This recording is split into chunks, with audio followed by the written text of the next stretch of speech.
All right, good morning, everyone. Welcome to Market Prep. I hope you guys are having an amazing morning. Hopefully, you guys had a great weekend, great Mother's Day weekend. So, happy Mother's Day to all our mothers out there. All right, guys, good morning. Hopefully, you guys are doing well. I don't know where Peter is. I think he was going to come join us today, or maybe not. I have no clue. So, someone will let me know if that's the case or not. But yeah, I think Peter's supposed to be back today. But if not, we'll get rocking and rolling either way. All right, friends, quick look at our gappers list. So much going on today. If you was listening to Engineering the Markets, I'm Jared every Monday through Thursday. He kind of brings you up to speed what's going on with the overall market on Mondays, giving an idea of what to spy, some of the possible expected moves, what to look forward to. So very insightful today, especially on a day where there's so much going on. I'm going to update my ticker down there. It's not what we'll be watching, so just give me a second. We'll update that shortly. But look at this gappers list. A bunch of stuff in the green. Obviously, the big headline, which we kind of all been waiting for to provide us volatility. Like, we don't care what happens next, but look at the volatility, the movement. I mean, every stock in the green. You could keep just going here. Everything looking really nice. So again, it's going to provide us a lot of opportunities to look at different stocks that are moving today. Wow, KDLY up 500%. That sounds interesting. We'll look at that, and then some stuff gapping down this morning as well. We'll see what's driving those. I think a lot of it's due to pharmaceuticals, right? Trump also announced possibly cutting some of the costs on prescription drugs, which here in the U.S. we get killed when it comes to those prices. So that obviously is not looking good for some of these tickers.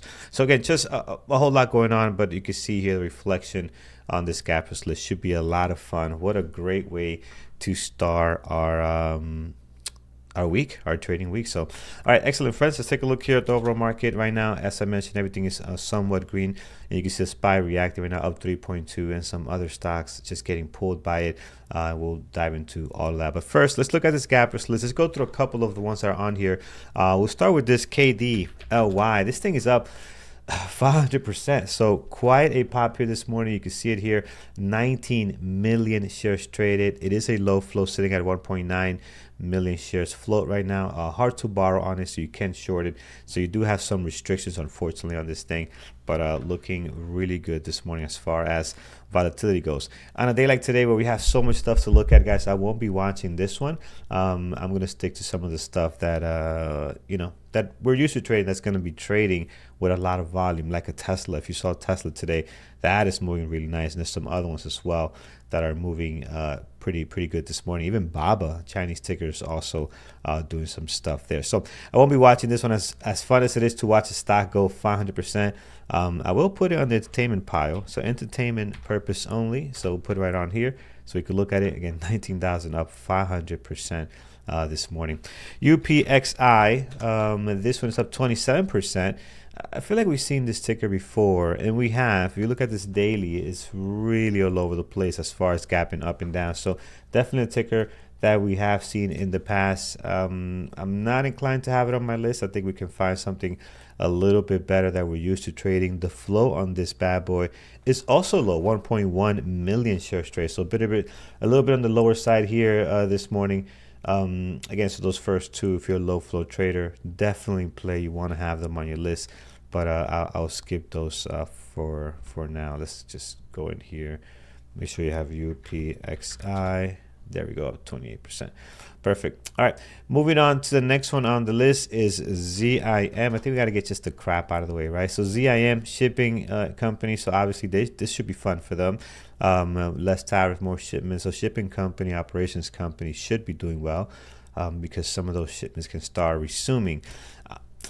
We've seen this ticker before. I usually never end up trading it, so I'm going to keep it off my list here. Up 17%, 1 million shares traded. If today is the day for them to trade or to be active and give you good opportunities, I mean, this is their best shot of doing that. So if you do like this one, put it on deck. I'm going to skip it myself. I'm not a big fan of the way they trade. We've seen them in play in the past, and I never really like the way they move. So on to the next one here. We'll go through this. MBIS. I saw this. Where did I see this? MBIS. This ticker sounds familiar. I can't remember where I saw it, but I saw it somewhere else last week. Nevertheless, today we are up 13%, 913,000 shares traded, as you can see on here.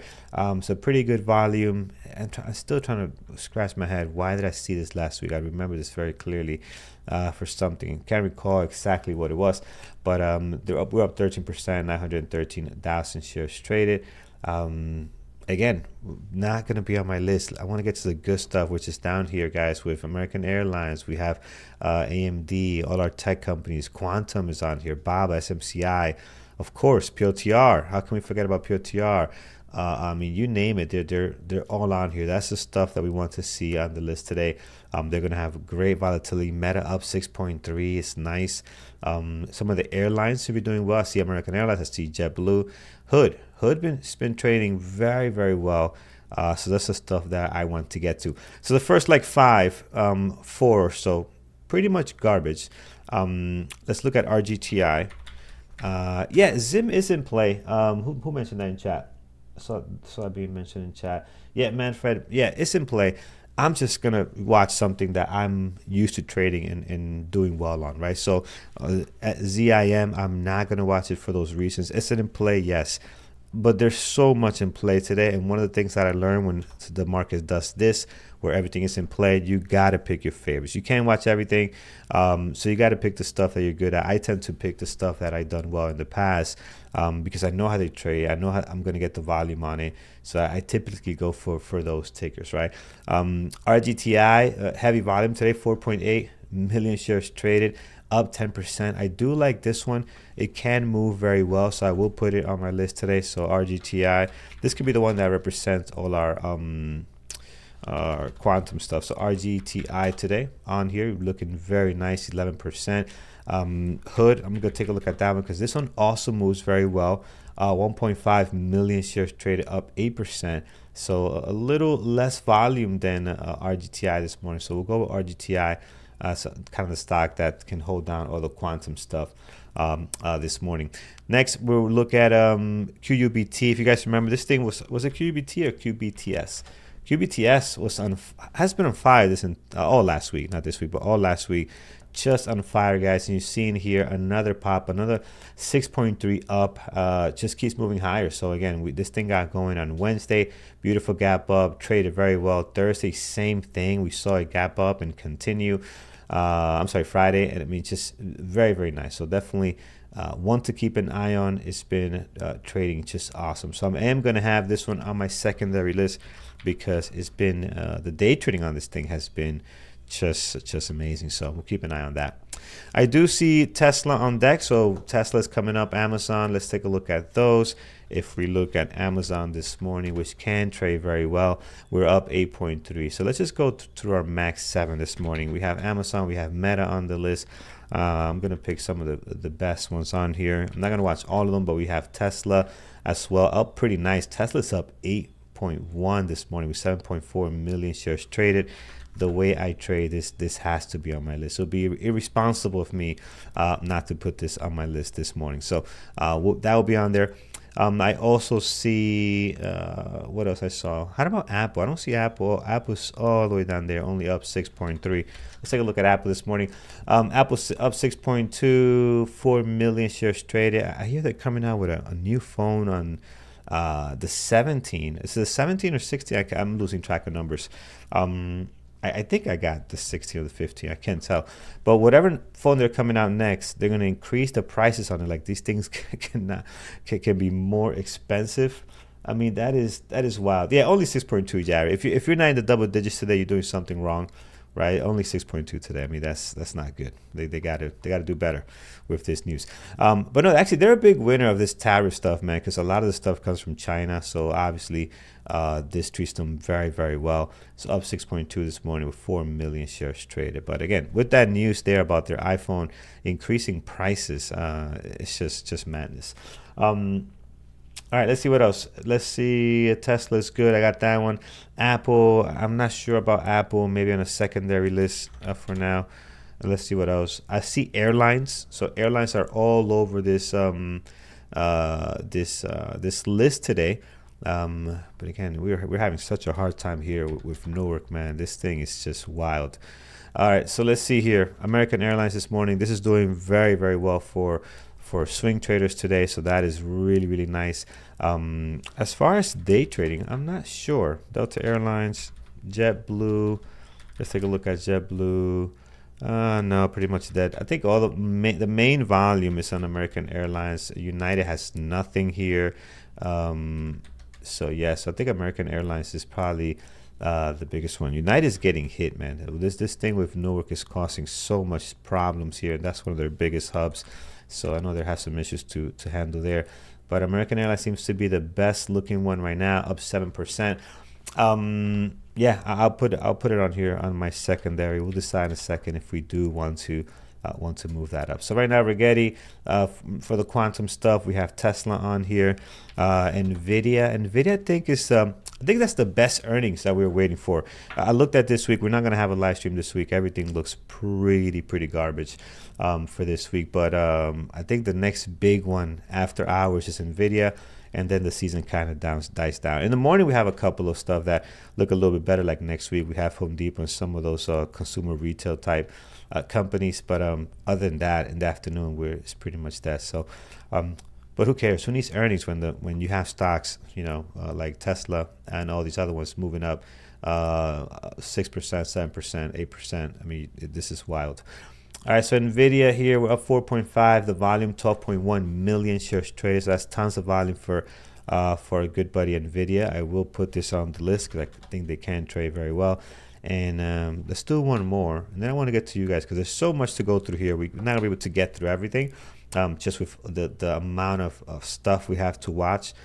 And then I want to get to the gap down because I know there's some things on there like NVO that can actually trade pretty decent. So, of course, POTR. How can we not? That's the name I was looking for. Our good buddy POTR, which again continues providing us some really great opportunities, whether long or short. For the most part, to the long side, they love to sell off and then come right back, and they're gapping up nicely today. 3.7, 3.5 million shares traded. But this stock has proven to be just a really amazing, explosive intraday trading stock, right? So they'll be on the list today. POTR up 3.8, 3.5 million shares traded right now. Definitely looking really good this morning. All right, friends, we'll stop here. Let's get to you guys and see what you guys like this morning. Oh, no, wait. I'm getting ahead of myself. Let's see let's see why these companies are gapping down, right? What did they do wrong today that they did not get the memo? Let's take unless you're in pharmaceuticals, you should be okay. But let's look at ASST. 13 million shares flow. This thing is down 14%. So it's just coming off the highs, the most recent highs here that it had last week. So took off from basically it looks like $0 and then went to $3 up to $8, and then here struggling. Looks like it just might be done with its fun. But right now pulling up a little bit from the pre-market lows, but again just down pretty much from just Friday's high. But then again, this thing is still I still consider it decent strong stock here, because again there's just some profit taken, but you're still up a ton from like 50 cents when you started last week. So be careful. It is shortable. It is on SSR. The float on this one is 13.5. So again, lower flow stock. Be mindful of that. Let's take a look at the next one. Is B. What is B? I don't think we've ever seen this ticker, but here's B, and there's not a lot to go off. So it gapped down on Friday, and today I don't know what this is. This is garbage. I'm not gonna look at this. So whatever B is, I don't like it here. We'll move on to GMAB, and this one GMAB is this doesn't look good. What is this? Let me look at the name for this thing. What is the situation with this one? Name. What is the name for this? Oh, my level 2 got huge here. I hate when Dash Trader Pro does that. And then the only way to do that is to click on here and no, don't open up Interactive Brokers. And how can I make this smaller? Alt tab. You know what? I know the exact way to fix this. Just close everything, reopen it, close it, and we'll reopen the entire thing. There we go. Open interactive brokers. That's very good. Okay, here it is. All right, so we're looking at MAB, or whatever this is. GemNab AS. I don't know what this is. It looks foreign as well. Like if you look at the daily, it's a lot of gaps in between here, so it doesn't look all that great. Yeah, I'm gonna skip it, guys. Doesn't look good. We'll look at something else here. Back to the list. Bulls with a Z. BU. What is this Bulls with a Z? Is this like Webull ETF or something? Because I know Webull is Bull, but I never seen Bull with a Z. Recent IPO as well. Yeah, so I don't know. This looks horrible, but yeah, it is Webull. And why the Z? I'm not sure, but Webull is the actual ticker. We got Bull Z coming up here with some stuff, but it doesn't look good. Both of them are on deck this morning, down as well. Not sure why these guys are not doing good this morning. All right, the gap down list doesn't look great. I know NVO is on here today. This could be exciting if you want to look at some of the stuff that's down due to, again, just the pharmaceutical companies taking a hit with Trump's announcements, right, of cutting down prices on drugs. So this could be affecting this one and other pharmaceutical companies that don't get a lot of volume. They might not be on our list, but this one seems to be one that's kind of front and center. So maybe a good secondary for us. I'm going to throw it on the secondary list here, and we'll see what comes up out of that. So NVO on the secondary list next to some other ones on here so far this morning. All right, let's take a look what you guys like. Let's go over to our chat, friends. What are you guys looking at today? Let's pull off some tickers and see what's driving some of the decisions you guys are making. BSA former gold ticker. Oh, that makes sense. Yeah. Okay, that makes sense. Why that would be down, but why is it down so much though? Yeah, Barrick Mining. I see the name now. Yeah, it's weird. It's a weird setup. I don't think for, again, not really day tradable. It's hitting our list, but it's not really something that you could day trade. All right, let's go back to what we have going on here. What you guys are looking at this morning. Also on our YouTube chat, friends, I have you up here as well. Let me know what you guys are looking at today and what is on your list. Netflix down a bit.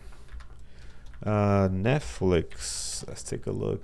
Yeah, they're down slightly here, almost 1%. Not a whole lot of volume, so they're not making the gappers list. Again, Netflix is a tough one to trade. It really is. So you just got to be careful with it. I mean, their price action is not great for intraday trading unless they have some kind of news. I'm not aware of any news on Netflix at the moment. But again, I think for breakout traders today, some of these really high volume stocks are going to be pretty interesting, right? Your Teslas, your Nvidia, obviously your Max 7s are in play. We didn't look at Meta.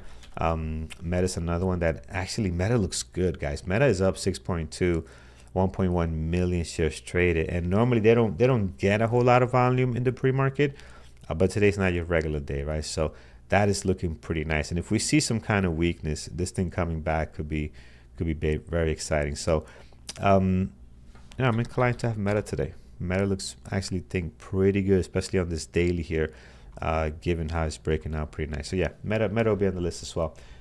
Amazon, yeah, we did look at Amazon. And we're up 8.7. Yeah, this looks good. I mean, they all look good today, right? But Amazon is actually better than Meta. Actually, Amazon can trade better than Meta. We've seen it over and over again. So I will actually switch Meta, and I'll put Amazon instead, right? So let's do that. Let's put Amazon on here.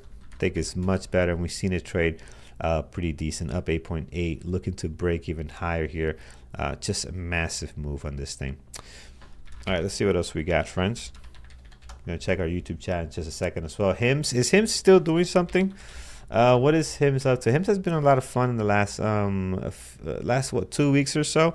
You can see it here this morning. We are up 10%, 2.4 million shares traded. Again, just look at the daily. Look how much activity we have been getting out of this thing, right? It's just been wild. And now we're up a nice 9.6, 2.4 million shares traded. What the heck? Let's put Hims on the list. How can we not? Some really the cool trading. I know Lenny last week did some really nice trades on him, so let's put it on there as well. All right, I think we're good. Let me see, checking what else you guys have on deck here. I think we are covered. Again, today's gonna be a tough day, guys. As far as you narrowing down your watch list, there's just so much that you can watch. And again, this list is just gonna continue to grow as tickers get over 200,000 shares traded. I think you could literally pick your favorite and be ready to rock and roll here, right? We didn't even look at MU and some other ones, pins. I think they had earnings last week, right? Pins. So earnings last week, and they're actually coming back pretty nice here. So here's what the earnings. They gapped up, sold off a little bit, up another 7.6. So basically, completely covered their drop for intraday, at least on Friday, and recovering really nice. Not a whole lot of volume. Pre-market looks a little quiet. And again, not the greatest intraday trading, but I really like this move off the daily here. So that's a really strong move there that you're seeing. So could be interesting. But again, today with this list, guys, pick your favorite. I mean, Nike, PDD is on here. Oh, Baba.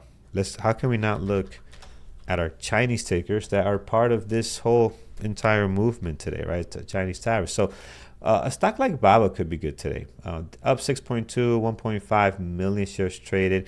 I know JD can also be another one as well. So let's take a look at those and see if there's anything interesting there. So I'm looking at Baba now. Baba, for the most part, up 6.2. I'm not going to have enough space for all of this. I'm really not. But Baba is our favorite Chinese tickers. How can we not watch it? So, yeah, let's do Baba. We'll look at JD, also up 5.9, 1.1 million shares traded. I mean, I really can't add anything else, guys. So RGTI, Tesla, Nvidia, PLTR, Amazon, HIMS, secondary list, Baba, QBTS, Apple, American Airlines, and NVO. And then I got this risky stock, which is a lot of fun to watch, up 600%, just trying to make a new high now. So this thing is flying, 21 million shares flow. So for our low flow traders, you got some action here you can take advantage of today. Man, what a great day to start the week, guys. Very, very exciting. All right, what else we have? So, and then as far as news, again, I didn't prepare anything because I thought Peter was going to be here. But as far as news, I know there's not much happening today. I saw like a couple of Fed governors announcing some stuff, but nobody cares about that. What we care about is what is Trump going to say around 9:30. So he's going to talk when the market is opening, just to add more volatility to what's going on. He has a meeting at 9, I believe, and then I think the press will be him at 9:30. If I heard this correctly over on Bloomberg, right? That was the announcement I heard on Bloomberg radio as I was taking the kids to school. So, sometimes I don't hear everything correctly as I'm doing all my running around, but I thought I heard something like that. We'll see how that plays out. Yeah, I think it's like a U.S. governor talking or something, and it's like, the market's doing its own thing, right? Gonzalo, like we don't care. In fact, let's go look at who it is talking. Let's go check to see what is it that's actually coming out. So if I look at the U.S. economic calendar, we'll bring that up and see what's scheduled for today. Fed Governor Adriana Gutler's speech. Nobody cares. And then monthly U.S. federal budget. All right, this could be something. Monthly U.S. federal budget at 2 p.m. So again, nothing really happening there. Tomorrow's the bigger day. Tomorrow we have our core CPI information coming out, and consumer price index as well. So that's all will be good. And then Thursday, as usual, all the retail stuff. So yeah, later in the week is fine. But right now, not much as far as U.S. economic calendar goes. All right. Pretty good stuff. I didn't look at YouTube, guys. You guys, let's take some tickers from you. Again, I can't fit any more, but we'll look at what you guys have. Tesla, Amazon, GWiz is very good. Shopify, I find it to be a very, very difficult stock to day trade. So, but me saying that, on Friday, one of my good buddies sent me an amazing trade on Shopify. So again, it just depends your trading style. For me, it wasn't great. It is in play today, though, man. Up 11.3, 1 million shares trade. I mean, I know things are good and the market is good, but it's a big pop for Shopify, right? So retail companies, especially if you're sourcing stuff from China, it's a good day today.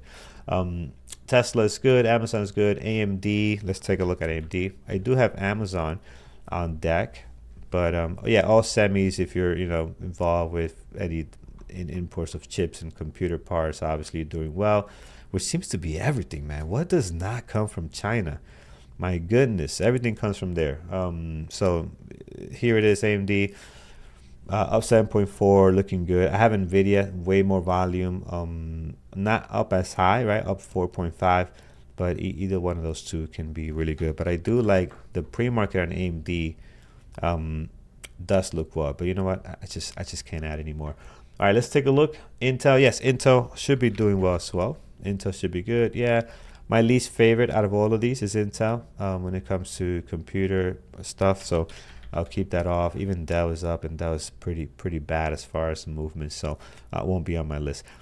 All right, let's. I think we're all set, guys. Chinese stocks, yeah, Tesla, Meta, yeah, they're gonna be good. NVO is NVO diving some more. Yeah, see here down 5.6, yeah, 1.6 million shares traded. I do have them on my secondary list. The only red ticker on my secondary list is so funny. So it's the only one that somehow did not it's not doing well today. So if you look at my list over here, and I'll upgrade this list in just a second. Everything is green except that NVO. NVO is down 5.7, but that is my list right there. Way too many tickers, a lot of green in the screen today for sure. So we'll update the banner on the bottom, and then we'll see what's scheduled for this week. So let me just update here this banner. So RGTI. We're going to update Tesla. Usually I do this while the announcements are being done, but I can't do both. So we'll do PLTR, we'll do Amazon. Man, this is a long list, guys. Right? And then we'll do BABA. We'll do QBTS. We'll do Apple. And then, man, American Airlines and NVO. Just massive, but it is what it is. All right, friends. You can always come to bearwoottraders.com, and you can find out what's happening for the next 2 weeks. So I'll take you there now. Head over to bearwoottraders.com. At the top, you're going to click on webinars. And once you click webinars, you can see what's happening for the next 2 weeks. We're going to focus on Monday. So if you go down to Monday, you can see here a bunch of stuff happening. Live session with options trading with Avi at 11 a.m. We also have Dash Trader Pro setup with Brendan. Such an important class, people. I mean, I get emails sometimes about how to do stuff with Dash. You got to come see it live. It's the best way to explain something, opposed to me writing a 5-paragraph email trying to explain something. Coming here is the best way to do that. So definitely check that out. 12 p.m. Eastern time every single Monday. So if you have questions, this is the place to come. For new members, tonight at 8 p.m. every Monday tonight, we have our onboarding class. So definitely come with your questions. Come hang out with me. We'll go over our community, things to expect, how to get started, and just overall information. But most importantly, come with your questions. If you have any questions you want answers to in regards to the community trading, I'll be here tonight at 8 p.m. Eastern time. So join us there. And if you're on YouTube, you can join. We have a link for you guys for intro membership. You can join for just $39. Gets you in for an entire week. You can see all this trading that takes place in the chat room. We'd love to have you guys there. And if you scroll down, you can see that it's right in intro membership right over here.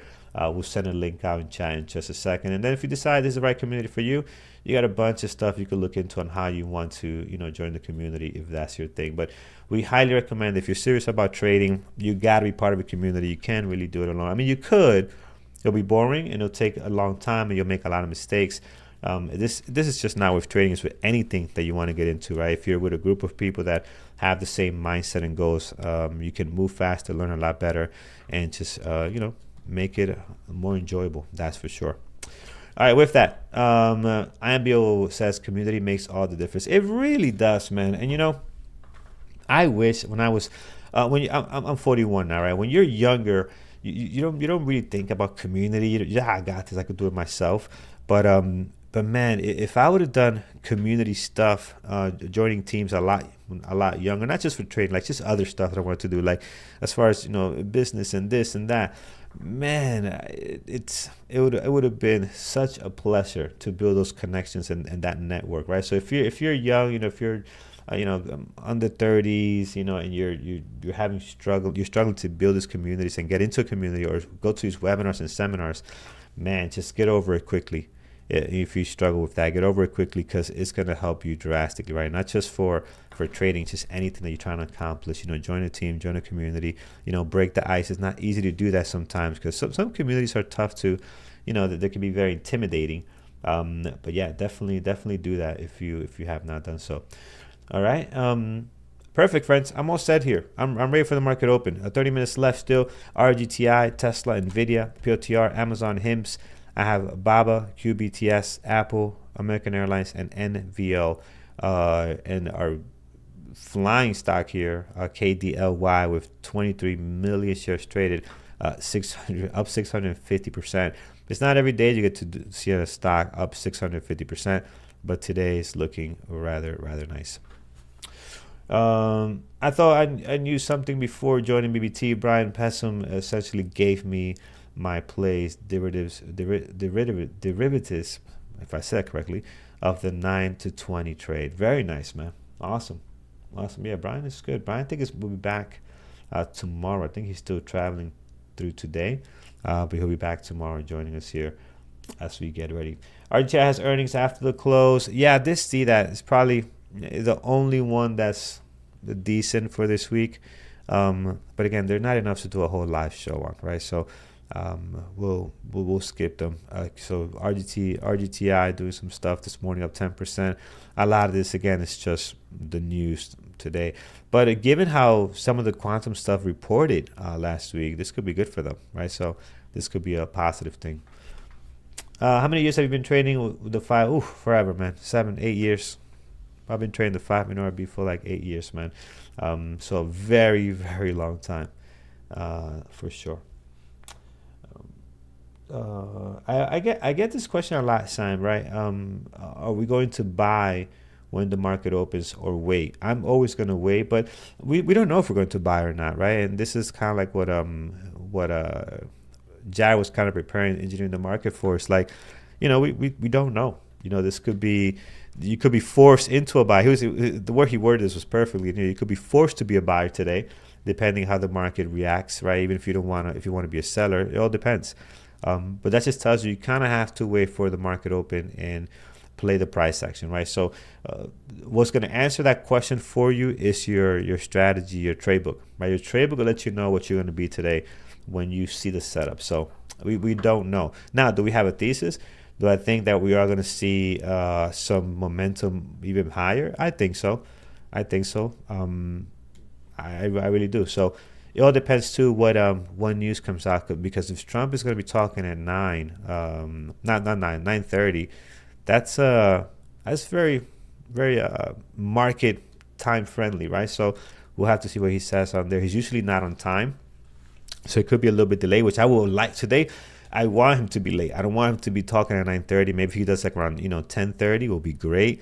This way we kind of get our normal market open, and then he could do his thing. We could have another volatility spike, right? So down or up, depending on what he says. But I don't want him, hopefully not right at 9:30. Let the markets do their thing, and then talk a little bit after. It will be great for us day traders, right? So we get kind of a lot of volatility in that sense. Again, just my thoughts on it. All right, we're all set, friends. Let's do some levels for what we have here, because we do have a lot. RGTI, Tesla, Nvidia, POTR, Amazon, and HIMS, all heavily in the green. We'll start with RGTI here. Let's get some levels in place so we're just ready for this market open, which should be very exciting. High of the pre-market 11.92 on RGTI, so we'll slam one there. Towards the bottom, the low of the pre-market hanging out at 10.90, so that's a good spot as well. If we move to the left, we do have a midpoint area here. It looks really good. It's around 11.45, so if I draw a line right on, you can see I got a couple of days opening and closing right around here, and you also have this midpoint area where we kind of came up to, found resistance, and then decided to head lower. So usually when you have that change in direction, it's really good when it comes to a level being strong, right? Plus you have confirmation from prior days slamming into that. Above the pre-market highs at 11.92, we do have 12.35. We have 12.95, and then all the way up here, gets a little messy, but 13.60, and then also 14.15. Again, a stretch to get up there, but who knows? We'll see how this thing is going to play out. As we mentioned earlier, Rigetti also with earnings after the close today should be interesting. Here's Tesla, pop of 7.8 million shares traded. So high of the pre-market, 323.48. So right over here, a little bit lower, even lower than that. Right there, we'll slam one there, and then the low of the pre-market hanging out at 315.55. So 315.55. Oh no, that's not it. Right over here, it's much better. Let's get rid of this one. Here we go. 315.55 is your low of your pre-market, and then if we're looking at some levels above the pre-market highs, we got a couple. We're going to mark down just a few here. 339.24, and then right up here we got another good one, 354.52 off the daily. Towards the bottom, you have plenty down here, guys. The highs and lows for the last 2 trading days, previous day close, are doing an amazing job. They got you covered. Do not need to do anything else. Moving on down to NVIDIA, and a lot of these are going to look very similar like this, guys, because a lot of them were just stuck sideways, right, waiting for the next big thing. Still giving us good intraday action, right, like Tesla, POTR, some other ones, still giving us some good activity, but they're now breaking out of the daily based on this news. So towards the bottom, you're going to see a lot of levels already set for you based on the consolidation, the previous day close, and then we're going to see the pop. We're going to focus more on the upside of things when it comes to these tickers. Here's NVIDIA, same situation, right? Low of the pre-market 120.07, the high 122.78. Towards the bottom, you're pretty much covered. Do not need to add anything else. We'll focus on the upside here, and we're going to go all the way back to February, March. So as we zoom into this area, we got a couple of levels here. We have 128.55 is a good one, 51, and then we also have 134.33. So a couple of levels here looking pretty good. There is a minor area here that I think might be worth noting. It's going to be 125.66. So you got some stuff here. People are slamming into a couple of days, so that's interesting. We'll definitely mark that down. That could be something on the way up. So that's NVIDIA. Again, probably the most awaited earnings that we have after hours is NVIDIA. I think it's on the 28th. I will check that. NVIDIA earnings. I saw it, but I might be just not remembering correctly. I saw it quickly. May. Oh, I was right. The memory's still good. It's still clicking properly here. Yeah, the 28th, NVIDIA. That Wednesday alongside CRM, AI, some other ones. So that's probably the most notable earnings we got coming up. Everything else is, at least in the afternoon, is doesn't look good at all. Today, we have ACHR, SMR, we have Plug, we have Hertz. There's a couple today, but other than that, it really dies down here. All right. Heading back here, so that's NVIDIA, guys. We're all set as far as levels. Let's take a look at PLTR. PLTR towards the bottom, as we mentioned, pretty much covered like we will be with a lot of these tickers. And this has become, again, one of our favorite stocks to watch. I mean, they're definitely really active, a lot of movement. 123.33 is the high of the pre-market. And if we head here to the left, did we hit the all-time highs on last week? We did, right? I believe we did. 125.22. Is that our all-time high? So I'm just gonna go back here. Yeah, unless we went higher in the pre-market, I'm not gonna go back and look at that. But I think we are all-time high, guys. Last week, someone confirm that.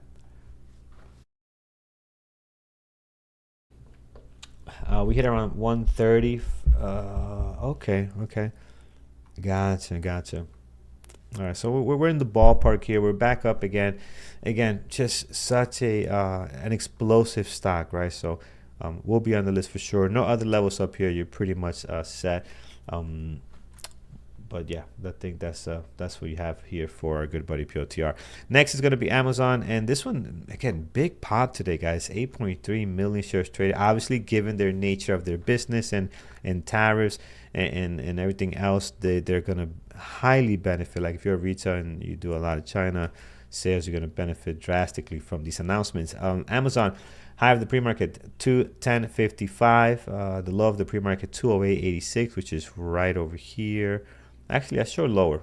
You guys could correct me if I'm wrong. I'm showing 198.40. I'm not sure why the DAS is showing 208, but I show 198.48 off the chart. So we'll go on that, which is all the way down here. If you guys see something different, let me know.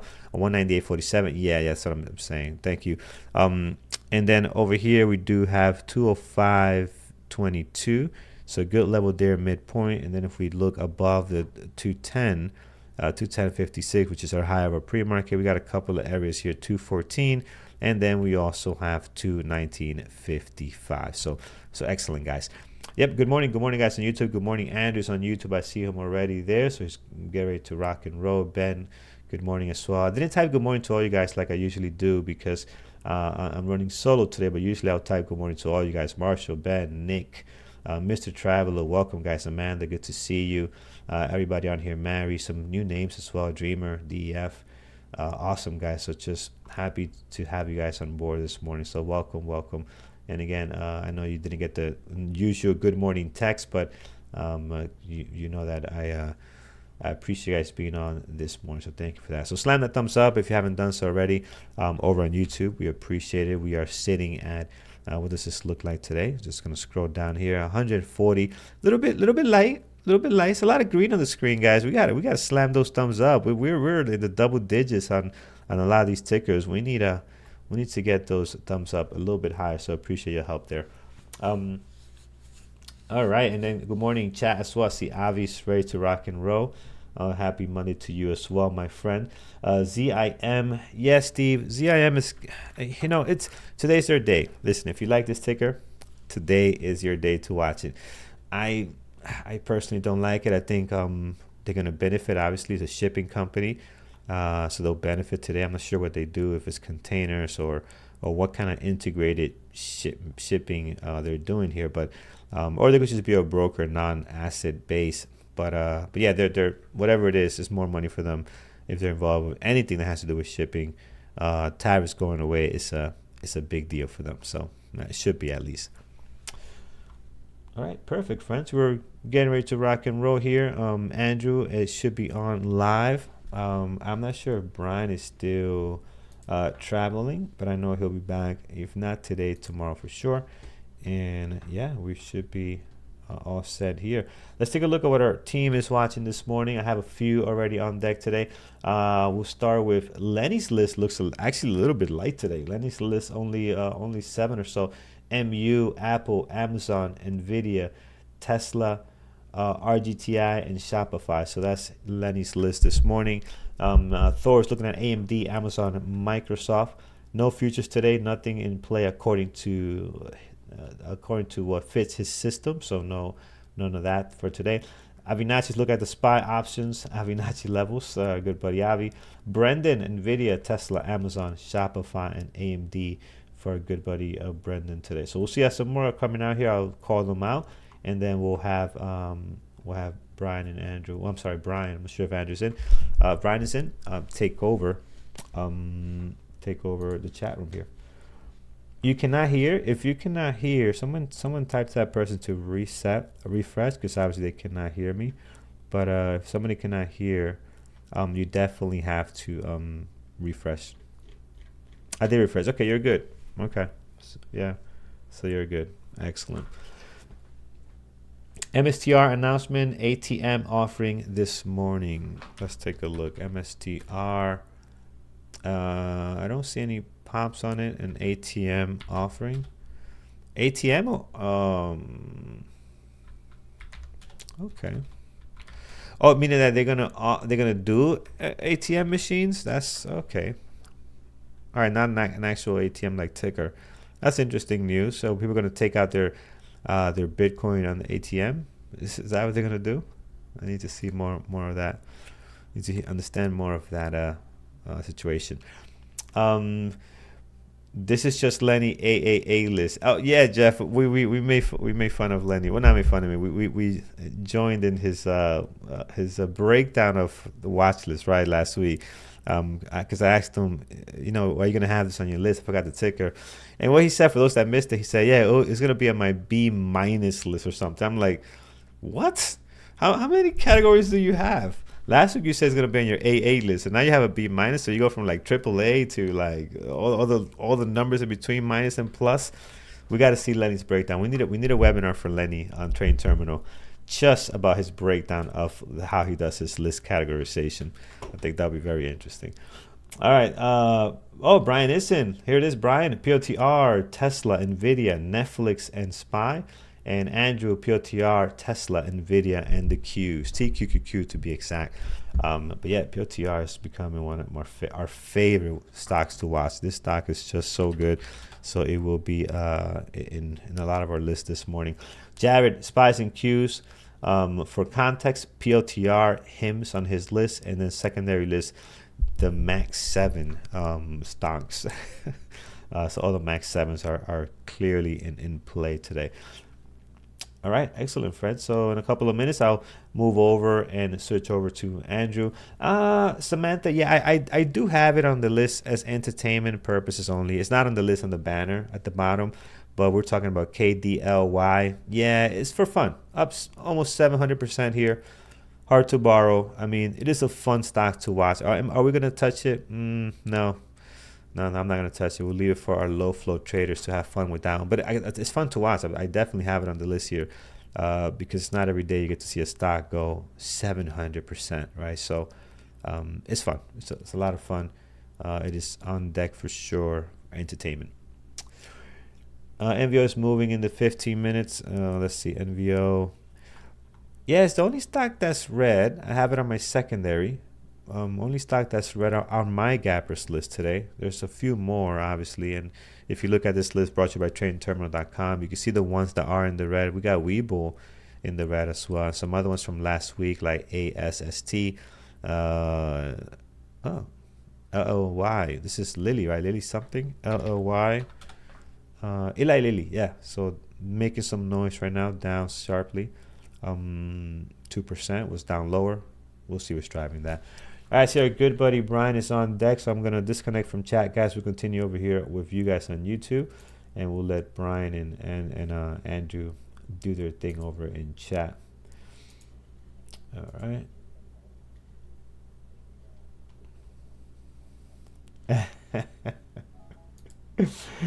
No, is that I can't hear you, Brian. That's the problem with creating echo. Brian is making fun of me saying that as soon as he drops on, as he comes on, I drop off. But it's that the way the system is set up, I can't hear him, so it's not intentional. All right, good, good. All right, guys, just gonna set up and switch everything for our trading, our live trade. So we're gonna get our 1 minute, we're gonna get our 5 minute, and then make sure our watch list is good. Looks good here. We got our 1 minute charts in place. There it is. 5 minute is here. Okay, perfect. All right, we're all set, guys. So just see what this market brings. Should be very, very interesting. Quick look at the SPY to see how things are setting up here. Again, up 3%, and again, very, very active market this morning.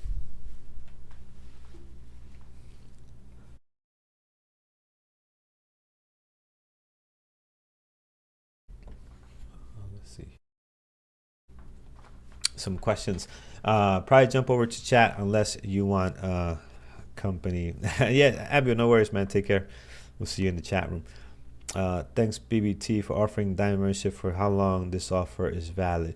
I don't know how long they keep it for.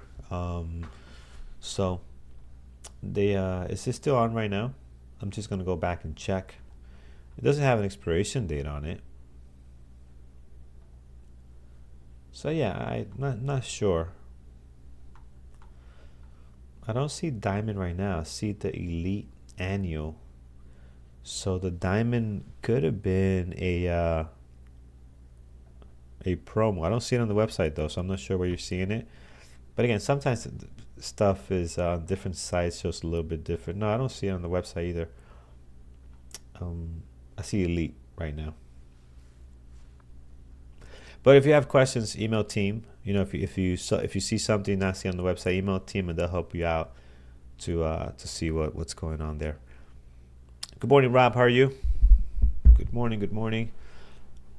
Welcome to this beautiful Monday morning with so much excitement as we're just a little under 9 minutes to the market open, and just kind of seeing how things are developing. I am going to open up my Bloomberg thing here because I do want to see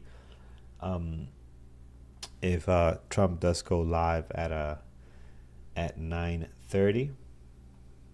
So I will have my Bloomberg station open here. Not station, Bloomberg Live, the live TV one. It's pretty good. I really like their setup. They'll have the TV, and then they have all the announcements that happen on there. So it's pretty neat. Do you guys look at the daily ATR or hourly ATR?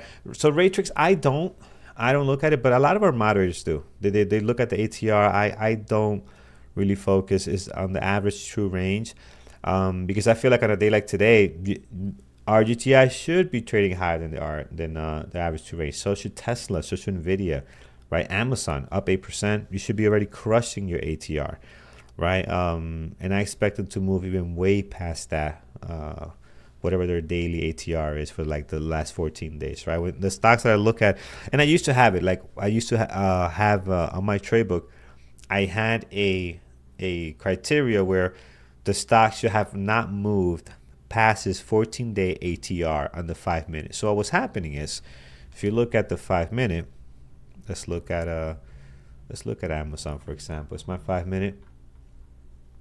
Let's say the ATR for this thing was $2 for the 14 days, right?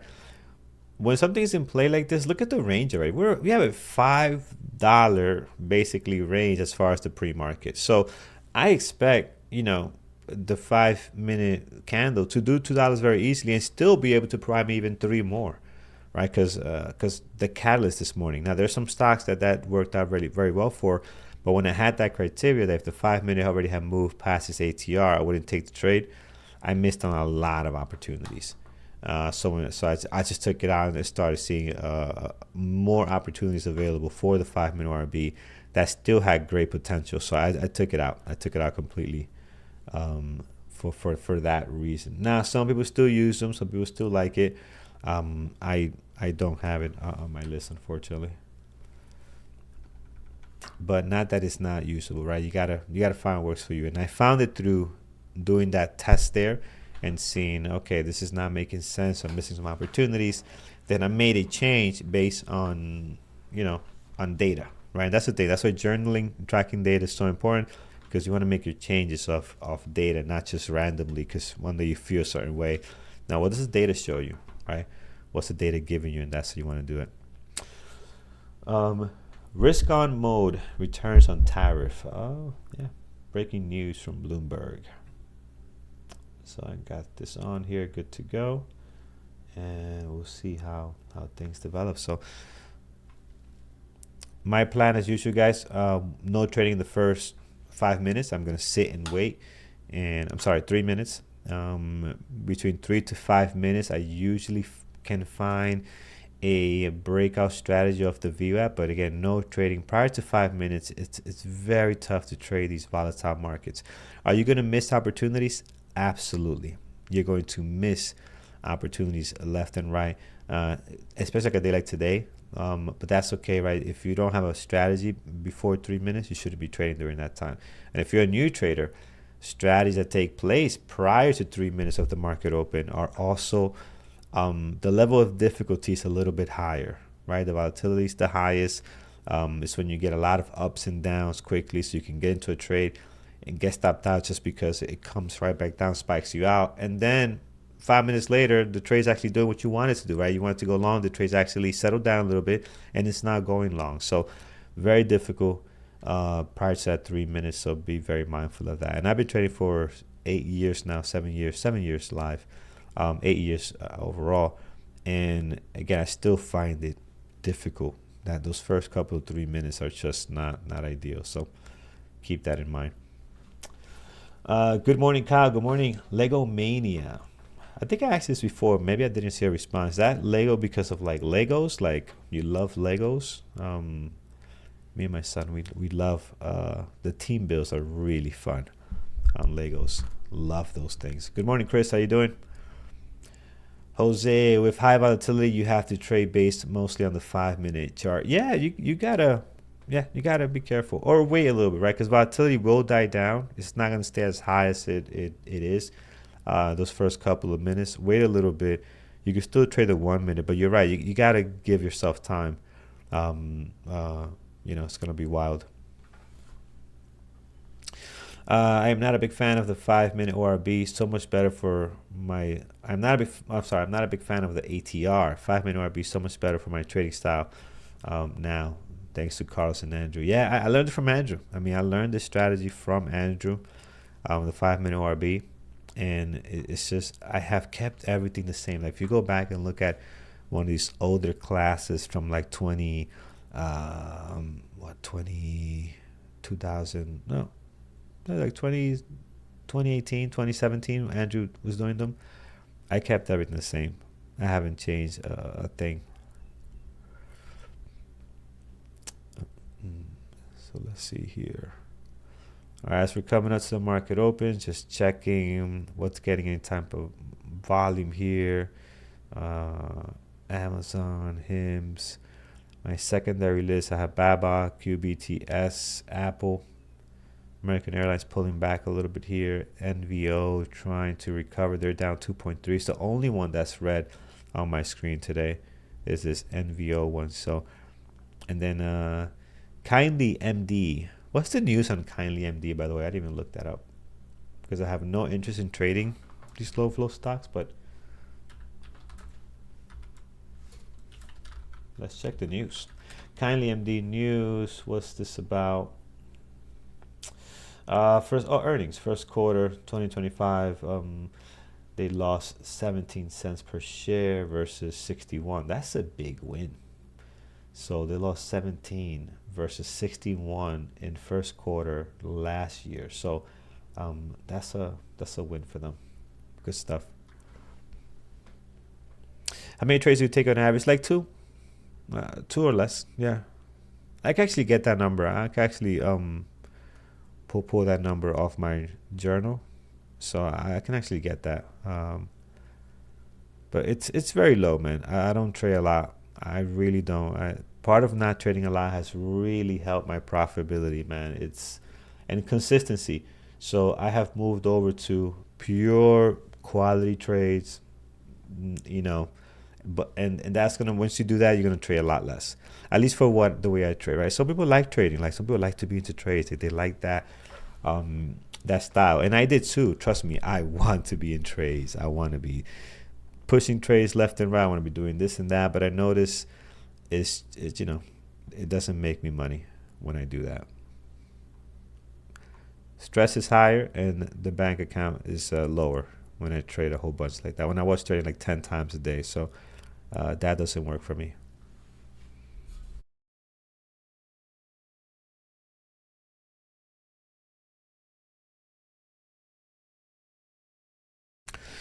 So my win rate is higher than normal, but again, we don't have time to explain it right now. But there's a reason for that, right? Doesn't mean I'm making more money, but I'll explain that a little bit later. Let's get ready for the market open, guys. 10 seconds here, and let's see where the action is. Let's see where everything goes here. All right, here it is. Ding, ding, ding, ding. All right, let's focus in. We got our 1 minute. Why am I looking at this crap? Let's look at some real stocks. RGTI doing some movement here. Andrew and Brian on deck. Andrew's looking at Tesla. Tesla, big drop there. RGTI going north. Just a reminder, I'm going to be waiting 3 to 5 minutes for my first trade. So right now I'm just observing and seeing what's taking place. Where's the volume? Where's the action? Who's doing what? I got 6 charts, all 5 minutes, and just kind of seeing where the movements are happening. So we'll let the volatility do its thing, settle down a little bit, and then see what opportunities we can take. Well, Tesla's Tesla's not doing so hot here. So a lot of stuff. I mean, clearly this is going to be profit taking. You're up 8%, 6%, 7% today. Some people that might have been a little bit under We'll take some profits. Let's see, are we going to get the bounce, and are we going to be able to survive this pop we're getting here? Baba doing good, very quiet as far as volume, but not selling off, because obviously this news is the overall headlines good for them, so they could be interesting. Just going to the secondary list here. Apple selling off, American Airlines hitting 12, as high as 1203. And what else? NVO coming back a little bit. Everything looks like a sell. Very extended on a lot of these things, like Tesla, extremely extended. RGTI coming back a little bit here.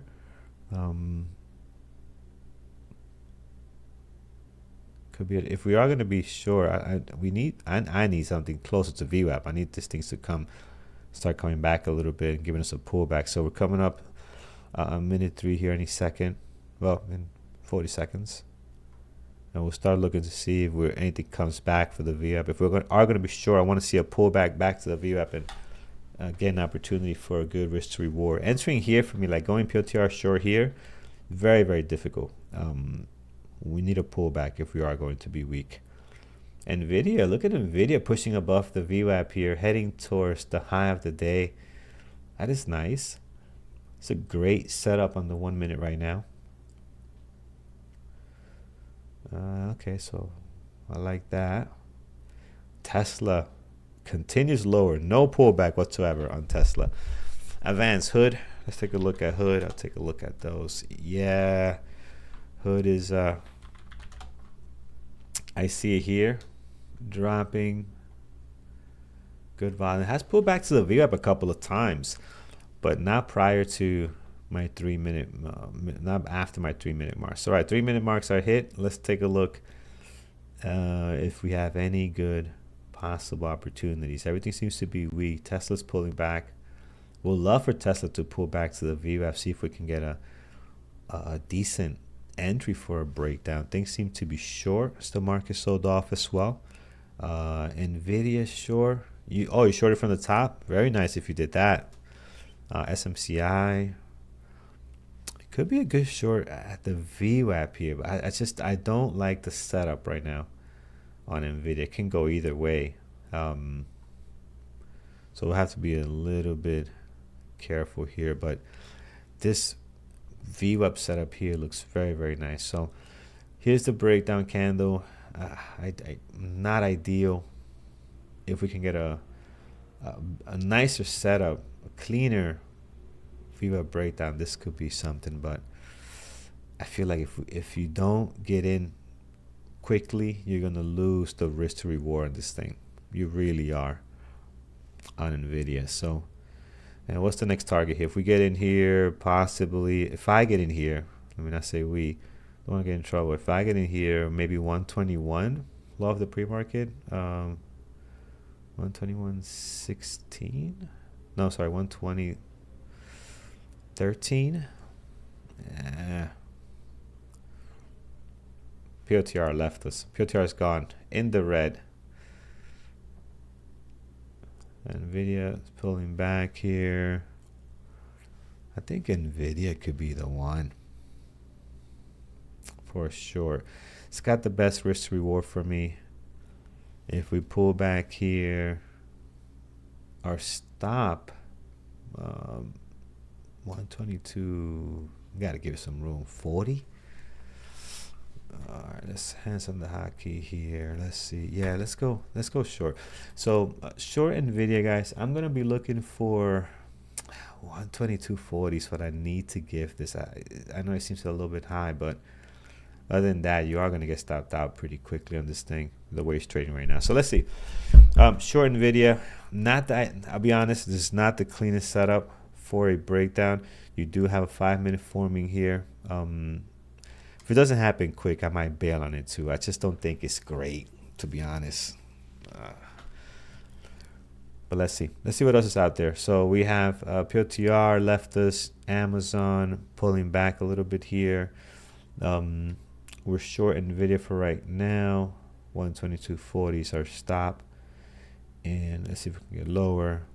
But I want to see there's other opportunities as well. I think there's so much happening today. There could be a chance for a cleaner play than NVIDIA. So we're short NVIDIA. Amazon, no. PLTR, no. Rigetti, no. They're all just gone. Let's go to the secondary list. Baba could have been a decent short here. We missed it. So much to watch. QBTS pulling back here. No good. We're still short NVIDIA. We're watching that one on the screen here. So let's see how that plays out. We'd love to drop to 121 if we can. American Airlines, nothing happening here. You know, out of all of this, we might have joined the best one. I guess I don't see anything else that looks like something that I would have taken so far. So we might have joined the best ticker on NVIDIA. We just got to see if it's actually in the cards for us to work out. So went through the deck, and NVIDIA seemed to have the best risk to reward for the most part. So we'll watch it, see where it goes here. AMD pullback. Yeah, AMD's a good pullback here. AMD's a good pullback. I'm not sure on it, but you do have if you want to go short on AMD, this could be a decent entry. It's definitely a clear risk to reward here on AMD. AMD does look good. Yeah, does look good. I wish it would have been a higher entry. I don't know. It looks like it wants to come back up, man. It really does. Yeah, I don't see NVIDIA not selling off. I'm sorry, AMD not selling off as good as NVIDIA here. So NVIDIA's all right. We're getting something here. Didn't think this was gonna work out because that entry was not great. So really didn't have high hopes for this trade. But let's see. Let's take a partial because we just don't know what this market is gonna do. Just have no idea. So partial, very light, 10%, just to kind of get in, get something off the board here. And someone asked me earlier, what was the question about my win rate? See, this to me already is a winning trade. It's a low profitable winning trade at the moment, unless we get a nice run. But this is a winning trade already. So if it comes back to break even, just to kind of answer your question, this is what we want. So now we're where we need to be. If it comes back to break even, then although it might be, $50 trade, it's still green because I'll stop out at break even. That when you trade like that, it makes your win rate a lot higher, but not necessarily ideal. Like normal traders are between 55 win rate, some are even 50, but their risk to reward are awesome. So don't go too much of a win rate. My win rate is a little bit higher, around 65, right? 60. That's on the high end, but again, it's because of this. Because for example, let's say we didn't get this partial here, I would have been insured here, and then this thing comes right back up. I get stopped out at break even. This is a winning trade, right? So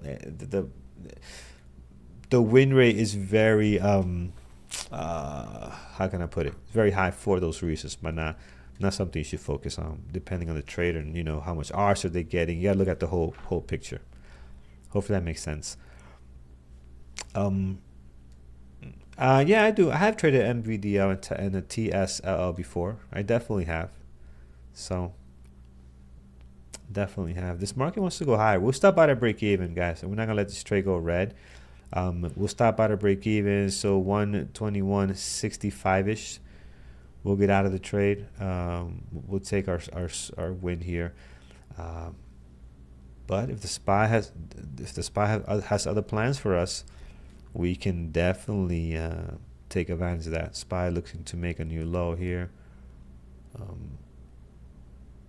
We took some off at a 121 is pretty good. Let's see if we can get another drop here.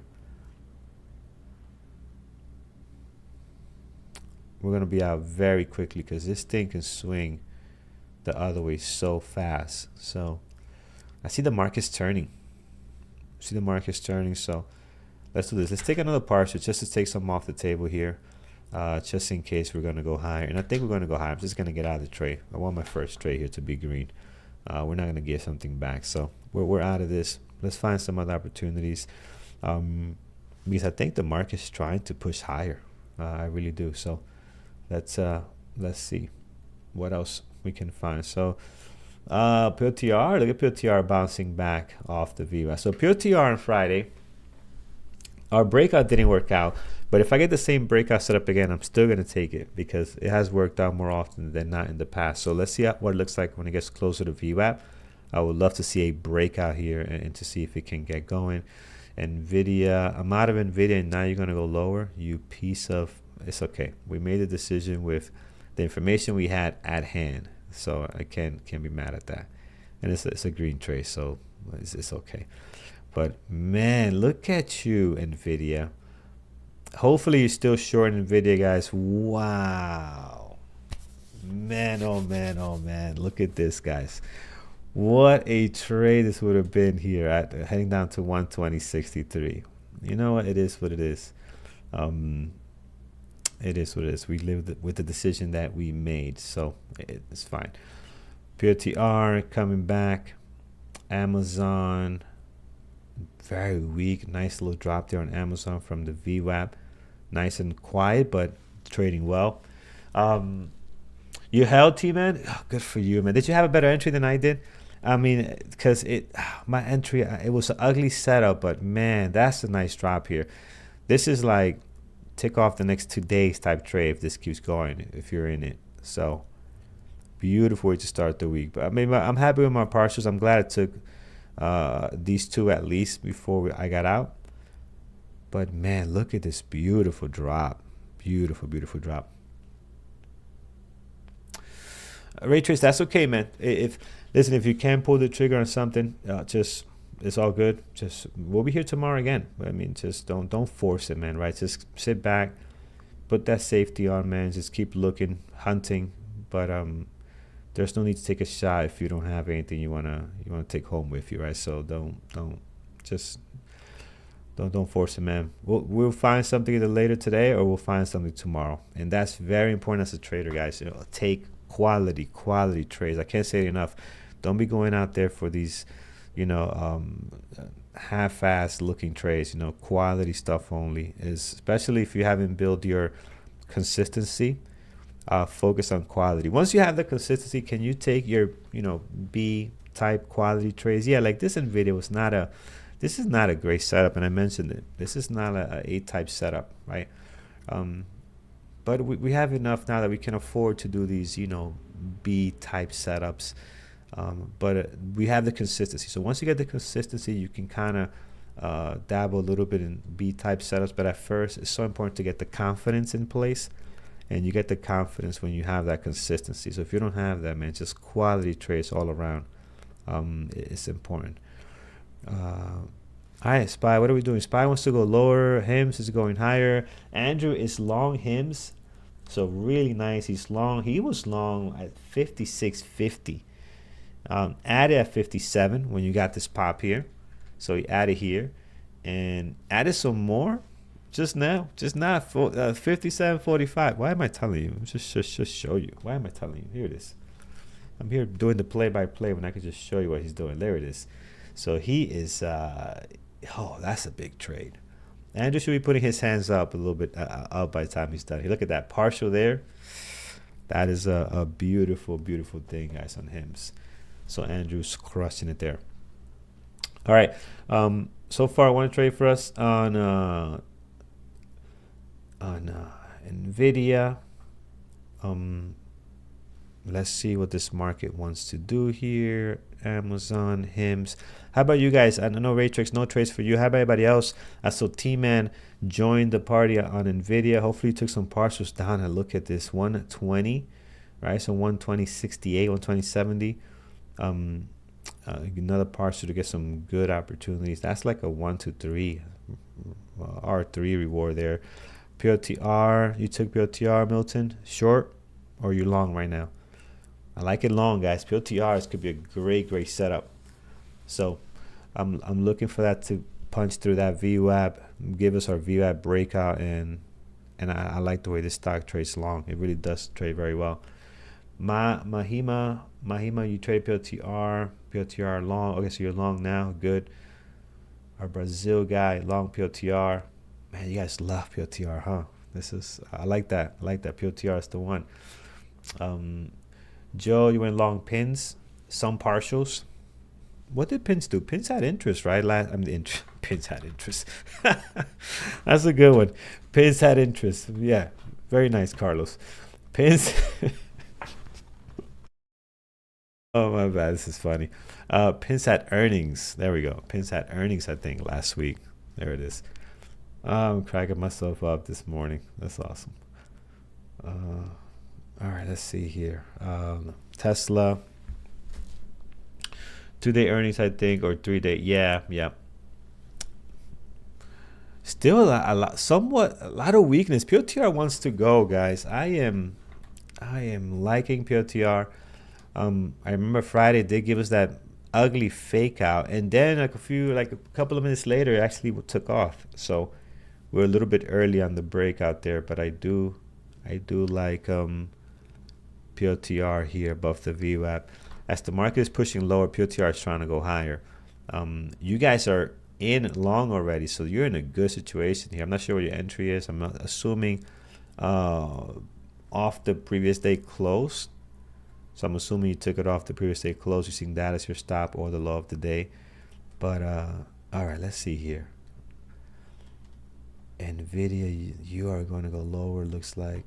Man, oh man. I could have been my one and done today on Nvidia. Actually, it would have need to get to like 120 for that to happen. It doesn't look like that's taking place. All right, eyes on Nvidia. So take a sip of water.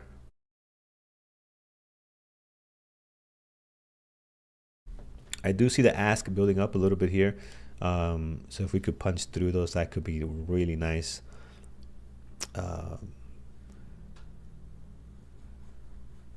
Gurinder, you still you're short Nvidia, you're long Nvidia. What's going on? TSM short. TSM. Let's take a look at TSM. It's been very weak. Very weak. Nice drop off the VWAP here, and then just slowly grinding lower. Light volume, which I don't like too much, but TSM can trade very well. It's one of the stocks that has low volume that can actually do some stuff. Oh, Nicholas, how you're getting the breakout? You didn't call it for us, man. You just went long without calling it out. That's not sharing, man. Sharing is caring. Got the breakout candle here, the pullback to the VWAP. I like this long. Very nice, man. Who is this? Nicholas. Very nice. Very nice. This could be a nice, beautiful breakout here. The ask looked great at 1176. That looks awesome. We're getting a play here on POTR. It's happening very slow, though. Like, we're not getting the nice breakout, the pullback. I'm not seeing that. 5-minute looks extremely bullish to bounce off the previous day close. Let's see. We're gonna be patient on this. We're gonna wait for the setup. You're long now. Good, man. Good. Yeah, it's got the feel that it might not wait for me on a pullback here, but I gotta trade a strategy, guys. So I'm gonna feel the FOMO if this thing goes without me, but I gotta wait for the setup. Unfortunately, so. But it does have the look as if I'm gonna bust to 120 and not look back. Because it's doing it so calmly, like it's crawling slowly. Usually stocks can be very dangerous when they're crawling like that. They can get to a very nice trend and not give you a pullback. Usually pullbacks happen after you get this aggressive move up or down. You know, they pull back, pick up more people, and then they go, right? But when they do it slow like this, it can be a great trending ticker. But that's not typically what POTR does, though. POTR loves that aggressiveness, right? We've seen it many times. Long Tesla. All right, people trying to get a bounce on Tesla. 5-minute. This candle is important. We need this candle to create a new high on the 5-minute to kind of change the trend and create a new high and hopefully new low high as well. So very important candle coming up in the 5-minute if you're in Tesla here for a possible long. So let's see if it happens. All right, PTR struggling with the VWAP. A little bit of a pullback. Let's see if we get above the pull. I might not get my 8 setup on PTR. It might be above the VWAP here. 11.19.25 might be a good decent entry for a long. But let's see. I'm not really getting a lot of people. Krishna, a lot of people are in long PTR. I might be joining that party very soon here as well. So let's see. 119. We got to give us a little bit of room. So if I go in 119.25, I'm probably gonna at least, you gotta give it at least $1. We'll try to get two or three out of this thing, but at least $1. So 118.25, that puts us below all the levels here on the daily. So 118, so we have to be right in this area to kind of get below all the support that you have here, right? And use that hopefully as a place. If we're gonna pull back, hopefully more buyers step in there. But we need to see the strength here, because right now the VWAP is acting as resistance unless we can break through it. You know, it's just bouncing off the VWAP right now. So we need our setup, and that's not looking good on the setup here. Let's see if this 1825 level is going to hold. Let's see if we're going to push higher. I want to go in. Yeah, okay, see now we're looking like we want to do something here. Okay, here it is, guys. Gotta give me 119.25. I want to make sure that we're actually going higher and not just messing around here. Come on, we could do it. You are having a hard time, POTR. Don't. Having a hard time. Struggling.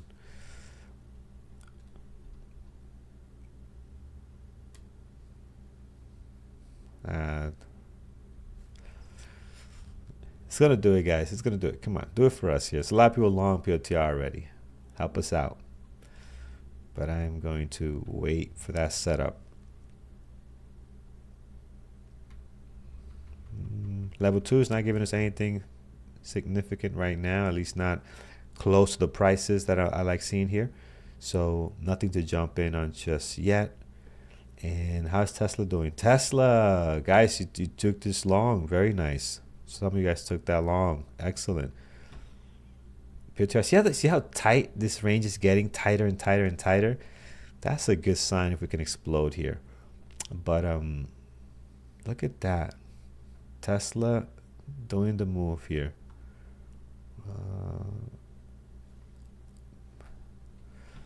Anything happening? Let's take a look on Bloomberg. What's going on? Okay, nothing I see there yet. POTR is struggling, guys. I'm not going to join it. It's having a really hard time. All right, President's on. Sorry, President is on the mic here. Let's see what is going on. All right, so he is live a little bit later.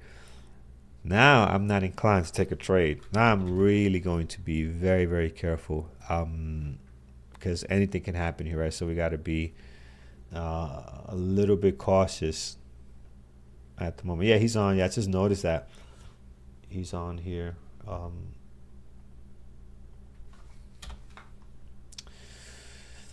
POTR, what is it doing, guys? Yeah, see, we didn't get our setup, but now we just gotta hear what's coming out of Trump now, because that changes everything, right? So he says the wrong thing here or the right thing for the markets.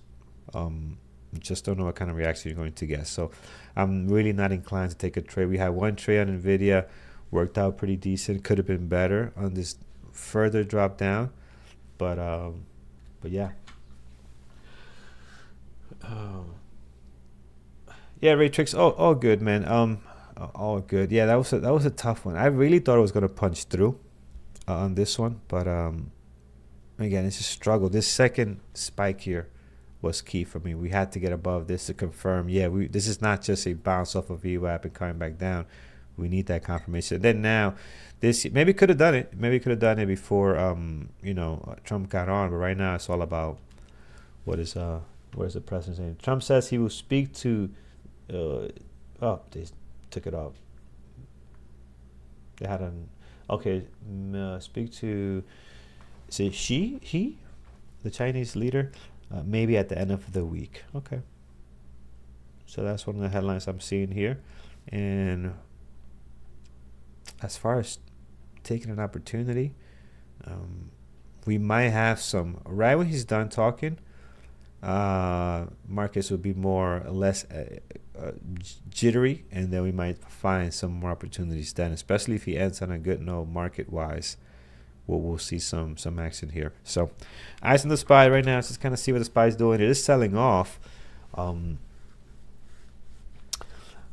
Best part of the deal is China agreeing to open up. Right, so it's just kind of de-escalating, which is what we're expecting. Amanda, he's stressing you out. Yeah, because if you're in a trade, and any politician, president, or anybody's talking, yeah, it could be a little bit stressful.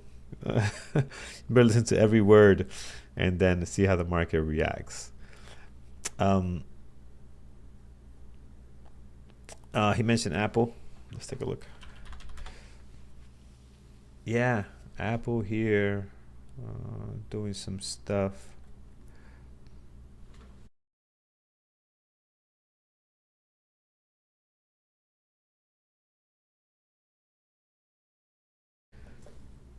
I want to see if I could listen in.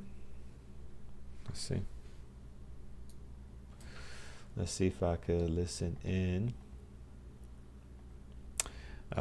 Because I don't think I'm gonna have anything as far as trades right now. See what Andrew's doing. So Andrew's watching Tesla, and Andrew, great trade on the HIMS. So right now he's looking at Tesla. And what else do we have?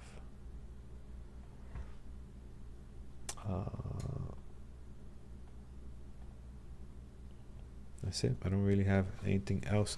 Let's look at Apple. So Apple is moving higher. Rigetti is just wrapping itself around the VWAP here. Tesla failed the VWAP breakout. Nvidia, PLTR, Amazon. Let's look at Baba. Not doing much. QBTS. Yeah, things are going. We probably won't get more exciting moves until he's done. So you could just look it up on if you go to YouTube, open up another browser. Don't leave me, of course. But if you go to YouTube and just put Trump, he'll come right up as far as speech. I'm looking at him through Bloomberg. Bloomberg.com is another one you could go to. I like their app. Their app is pretty good. I signed up for their thing here, and I like their setup. It's really nice. So, yeah, Bloomberg Live is what I'm looking at here. Yeah, Hassan, we took Nvidia. Nvidia short, a couple of partials here. Then we got out. It looked like it was just gonna blast through here, but it came back down. So we missed this drop here. But again, we made the decision with what we had, right? So that's all you could do. So right now we're just kind of waiting to see how this speech is going to end, or this talk here. PLTR back to the previous day close. Nvidia, things are dropping here.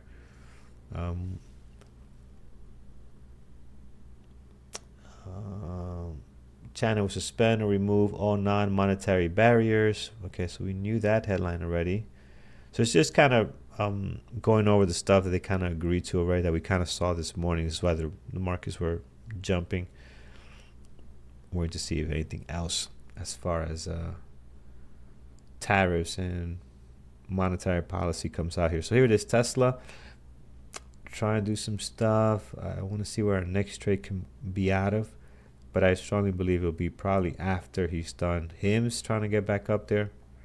Anyone managing a trade right now? Are you in a trade? You're long a firm. A firm. What we got going on here?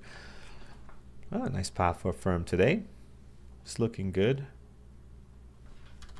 Our good buddy, a firm. Ah, that is good. Very nice. Our low flow of the day halted a couple of times. Now it's actually being able to trade. Still up 507%. So very nice there. And Tesla long. Yeah, Tesla is showing some signs of wanting to break off from this VWAP. If we get our setup and Trump was not on, I would jump long, but that's risky, people. That's risky. You know, he might say something that the market likes or doesn't like, and you can have a situation here, which I doubt it he will. He's very conscious of when the markets are doing their thing, so I doubt he'll say anything that's gonna piss the market off here. Tesla above the VWAP. Got stopped out of Baba, then jumped. Oh man, sorry to hear that. Let me see Baba. Yeah, that sucks.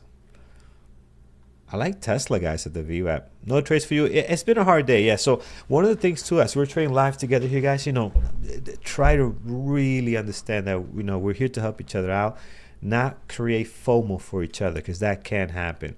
And so someone mentioned to me last week, oh, you shouldn't call out your trades because it creates FOMO. I get it, but think of me calling out my trades as a way of learning how I am looking at the market and what I'm doing as far as how I'm analyzing, right? Look at it as a way of learning. Don't look at it as a way of, oh, now I have to do something. That's not the way you want to look at it here, right? So I think that it depends on your strategy, right, Hassan? So for example, for the 5-minute ORB or my strategy, it was a difficult day because things got extended quickly, right? So if you look at RGTI, extended right away. Some of them within the 3-minute mark, so I can't even trade it no more, right? So extended, you're not taking anything here from me.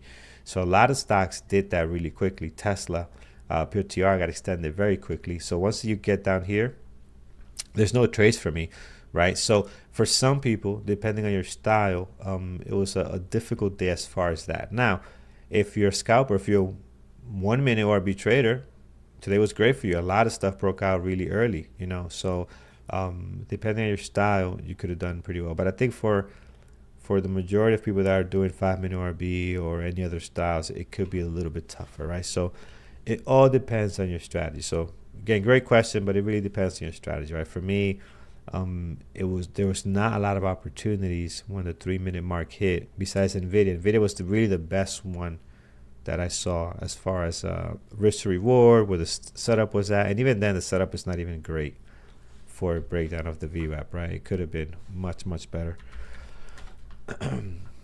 Amazon coming up to the VWAP here. I see that.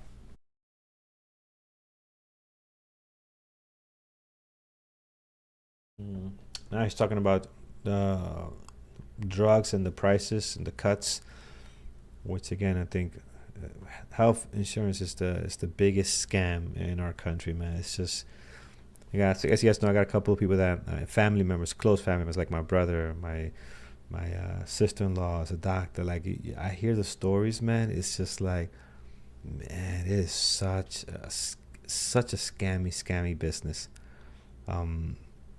It's wild. All right, VWAP, getting back up here. Let's see what we could do.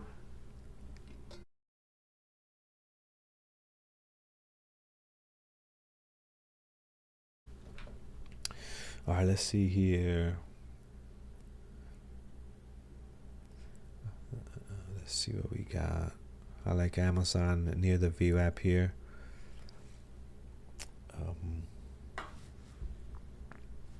Let's see. He might be done pretty soon. I think he's moving through all the topics.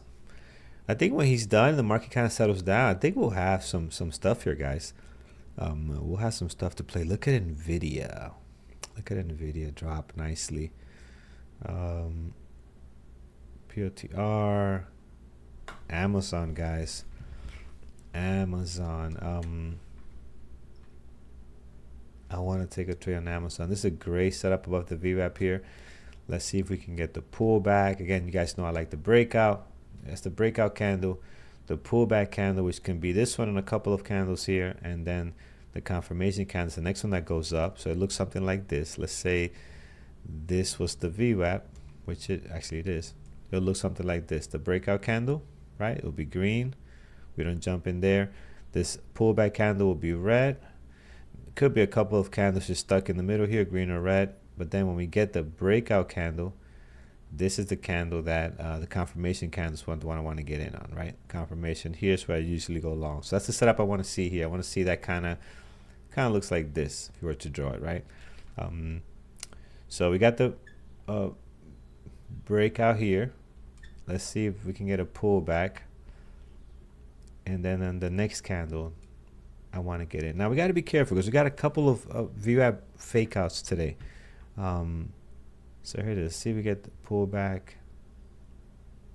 We need some kind of pullback to VWAP, and then if the next one goes long, we'll get it going. We were looking for that on POTR. We didn't get it. See, so this is the breakouts in these two candles. Here's the pullback, which is too deep, and then which is okay. It happens. But then here we didn't get the breakout. So for us to go long, we're looking for 1920. This shows me, okay, you're looking to get past this area of resistance. We're going to go long. Instead, it happened to be a VWAP. VWAP area. All right, let's see here. Let's see when this candle ends. What do we get? All right, still talking about Pharma. Stop price gouging. So he's talking about that. Amazon looking really good here, guys. Let's see.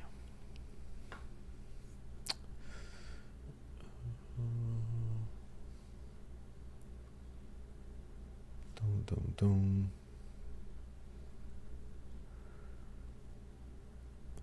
All right, just looking, friends, looking to see how we're gonna. I want to take this trade, but at the same time, I want him to be done. I want him to be done.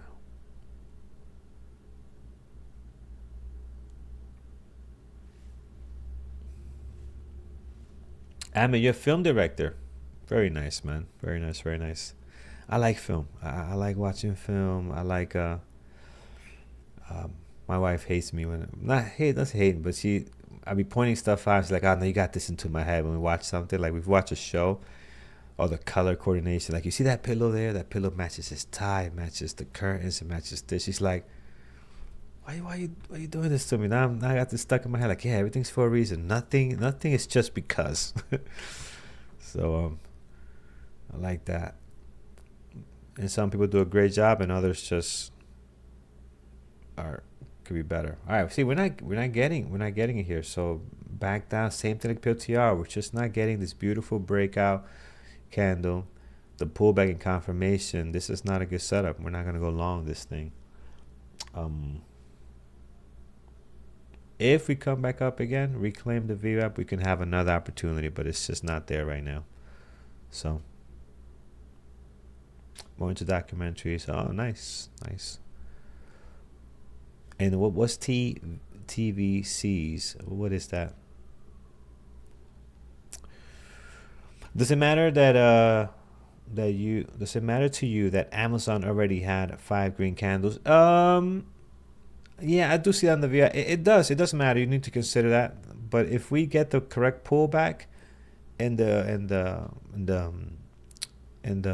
confirmation candle, we could still get a nice breakout. TV commercials. There you go. And TV commercials. We can still get a nice breakout. So yeah, you got to be aware. It's a big move already. But if we get the right pullback and continuation, we can still take it long. PRTR collapsed. Nvidia not doing anything good. Tesla just wrapping itself around the VWAP. RGTI not doing anything. So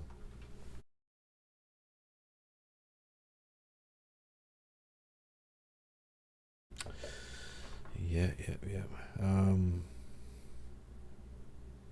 I'm telling you though, whether you like, I'm watching Trump now, whether you like Trump or not, and again, not a political comment, just an observation, because I know people can get very sensitive one way or the other, left or right. The man, I mean, he has set a precedent as far as how much we got to see the next president, whether the next president is Republican or not. You better be on camera, because if 24/7, we're also gonna be like, what are you doing? Where are you? Like, we're not seeing you every day. Where's the president? Like, we're so used to now seeing Trump a couple of times a week, taking questions. I mean, the guy's on TV 24/7. I got to give it to him. That type of energy is not easy, and a lot of presidents have not done that. At least I haven't seen it since I've been paying attention. But this guy is he's on every single time. So the next president better come in with some kind of energy level. You got to match this energy level, man, because we're gonna be asking, where are you? Yeah, you know what? Again, without being political, and just try to view this as non-political as you can, right? Just forget about what side you're on right now completely, and whether this was a Democratic president or a Republican president, the guy can golf. Like, let people do that. They have a personal life they got to take care of. Like, if you were a president, you're not going to just stop hanging out with your kids and doing stuff you normally do, right? Yes, you have an important job, but you still got a life. Like, think about you being president. You're going to stop. Let's say you have a weekly golfing with your kids. You're going to stop doing that because you're president now? Then your priorities might not be straight. You might have some issues there, right? So think about that. The guy, yeah, he does his golfing. He does this, does that. The energy's there for sure. But yeah, just think of it. People will criticize that. Oh my God, why is he golfing? Like, he's human, right? Like, come on. So, yeah, the same thing happened with all presidents, not just Republican or Democrat. Like, they're humans. They gotta still carry their regular life. Obviously, things changed quite a bit, but yeah. When you take 10% partial, do you move your stop loss to? And yes, I do move my stop loss to break even when I take any partial. And that's what we did in NVIDIA, right? We took a partial, 10%, 20% at 121. I was looking for a lower price to take another 20% or 10%. Who knows what I would have done there? But the first one is 10%. Usually the first one is 10% because the move is not big enough. So, you sell 50 shares right away, right? And I say 50 because usually my size is 500. On a stock like NVIDIA, don't take a lot of size, right? 500 shares is all you need. You can make really good money.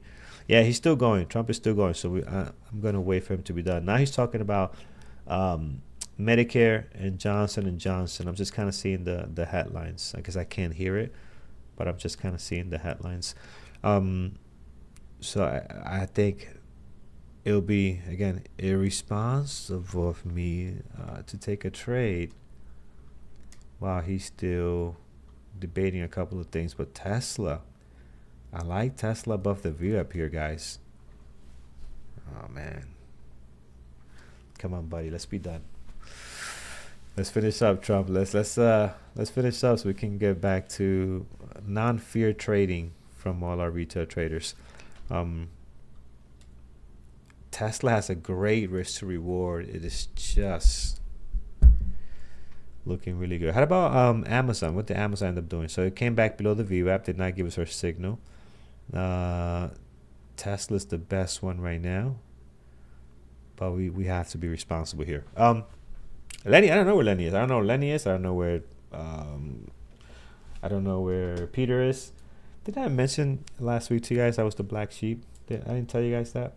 I mean, they don't communicate nothing to me. I'm just here. I don't know what's going on. But yeah, let's see here on the Tesla what takes place here. How about and so going back to we're talking about our break even point. Yeah, so 500 shares, you take 50 off here, you take 20 off here, then the numbers of the shares start getting a little bit weird after you start taking the 10 and the 20, and they're not solid share numbers, but that's the idea. So 10%, move your stop to break even. So this is what I mentioned earlier, my win rate might be higher, but again, it's not like I'm making a lot more money. It's just because the way that I partial. So thanks, man. I appreciate it. How many likes do we have? Let's see how many likes. 500 likes, really? I doubt we have 500 likes. People don't hit the like button like that. You want to get to 500 likes? Yeah, let's get to 500 likes. So we have 852 people, 300 likes almost. That's awesome, actually. That's really, really good. So thank you guys. Really appreciate that.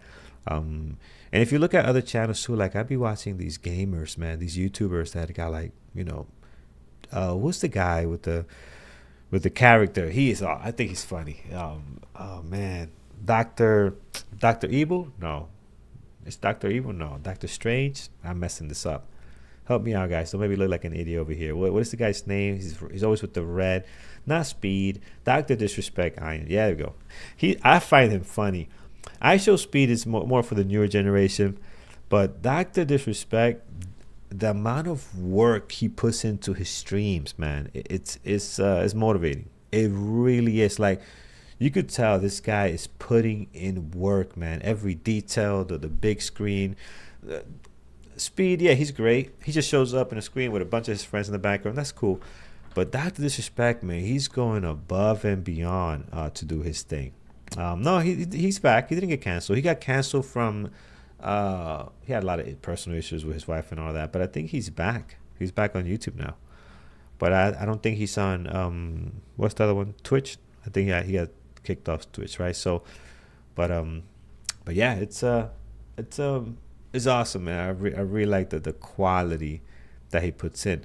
But he'll have couple of thousand viewers, and many people don't hit the like. I think it's just the way that works, So for us to have almost 400 with half, that's actually pretty good. We're doing better than him right now, percentage-wise. I'm looking at Tesla, friends. I'm looking at Tesla. It's like it wants to go, but I'll be taking a rather heavier risk than I would like here if I do go long on Tesla. But we completely reclaimed the VWAP. We completely are doing pretty good here. Oh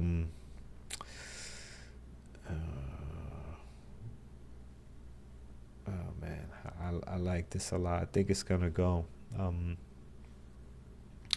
All right, Trump is talking about Ozempic costs more in the U.S. and some other countries, and that is true, man.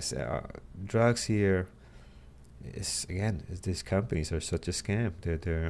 They know they can charge whatever they want. They get away with it, and they're making millions off these prescription drugs. A big business. Pharma is a big business here in the U.S. So we'll see. So still like Tesla right now, guys, for a possible long if we can continue hovering above the VWAP here. I think it has potential. Amazon lost the VWAP, so no good there. Hims is not doing anything. Rigetti's a little messy. He's holding the VWAP, but it's just a little bit messy. Tesla for me is the best one. And Vid is trying to come back up to it again. Let's look at our secondary. Let's start with Baba. Baba looks good. It looked good even here. Breakout candle, pullback. It looked good even there. Oh, man. We might... How much is that? 30 cents? So we'll have to give it at least 60. What's the risk to reward? Nah, it's not worth it.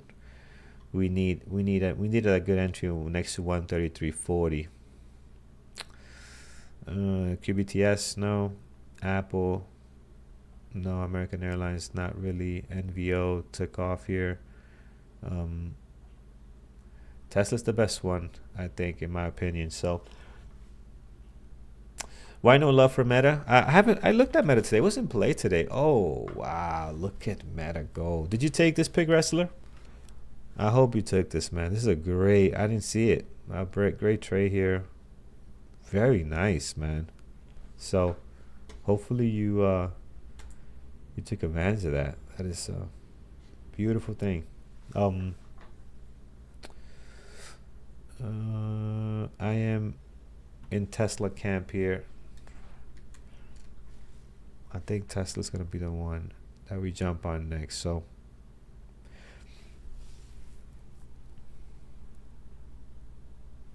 yeah, IG. Sorry if I missed it, man. Yeah, Meta was a great trade there. Probably a lot of messages probably missed it there. And Amazon pulling back a little bit here. Tesla. I like Tesla long. We're gonna have to give it a lot of time though. Yeah, let's go. I'm gonna go long Tesla. And president's not done talking, so that's not the best idea.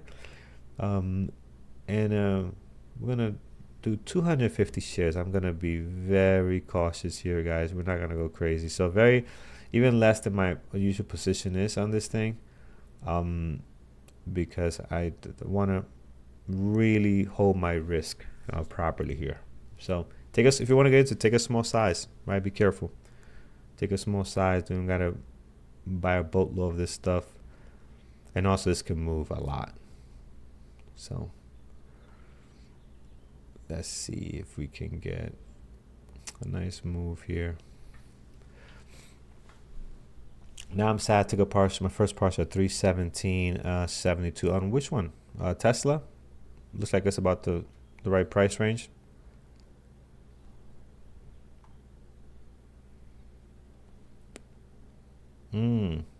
Where did you get in? You must have had a good entry though.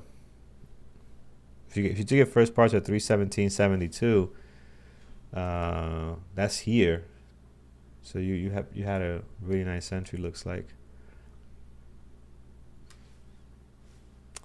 Come on, Tesla. We need a cushion quickly. So in case something goes south, we're not going to get just destroyed here.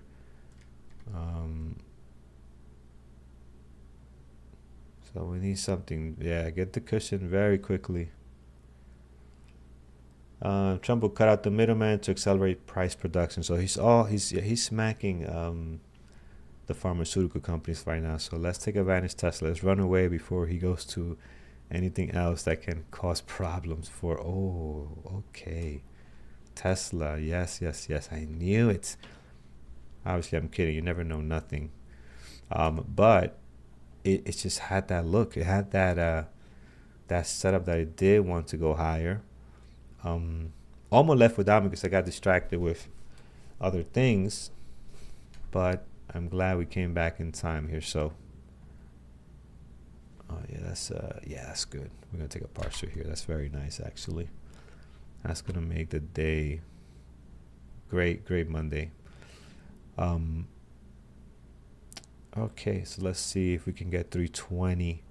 Anything else moving up? It's just Tesla seemed to have. I love the way Tesla grabbed the view up here. It's just, you can see it just kept breaking up, higher highs, higher lows. It just had a really nice a pop here. So 320 would be awesome if we can get that. Let's see. Man, how are the drugs companies doing it? If necessary, we'll investigate the drug companies. And now RFK Kennedy is talking now. Let's go, Tesla. Why are you gonna do that? Don't come back down. I don't want to get out of break even, but I will because I'm not messing up my day today. So yeah, I'm gonna jump out, guys. I'm not giving anything back today. This might still be a good trade. If you got a better entry than I did, you can still survive this, but I'm not giving anything back today. We have a very decent day now, so I'm not doing it. Just not gonna do it. So out of break even on this thing. So yeah, very good. RFK got some difficulty speaking. Yeah, man. I mean, his voice is not the easiest, right? To do speeches on, right? So, oh man, this is why you get out of break even. This is why you take your money. You know, it gave us $1 and change pop here. You take your money and just take those partials. So important to take partials. So this happens, this happens, right? So to me, this, although we didn't get a $1,000 trade, this is still a green trade. So this is a great example of that win ratio being a little bit higher than normal, right? So, but why the sudden drop? What is What's going on?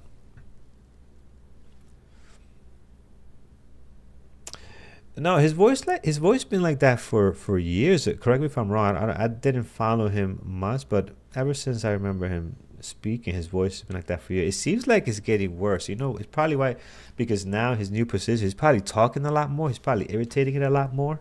What's his condition, Ian? What does he have?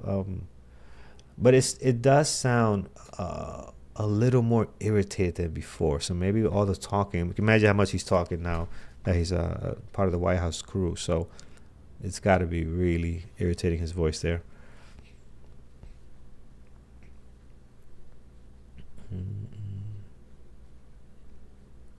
Spasmodic dysphonia. I don't know what that is, but friends, what are we getting here? We're getting a little bit of a drop. Any news out? I don't have any news that was out. All the headlines I'm seeing right now is all just based on what the administration is saying. Tesla, POTR, Nvidia, Baba. I don't. Wow, American Airlines, nice little drop there. Well, nice, only 20 cents. It's not really that much. Gotta take a boatload of shares to make that work. NVO not doing anything. How about 600% stock? Just nothing. Sideways, no volume at the moment. ASTT is the one that's down the most today. Nothing happening there. All right.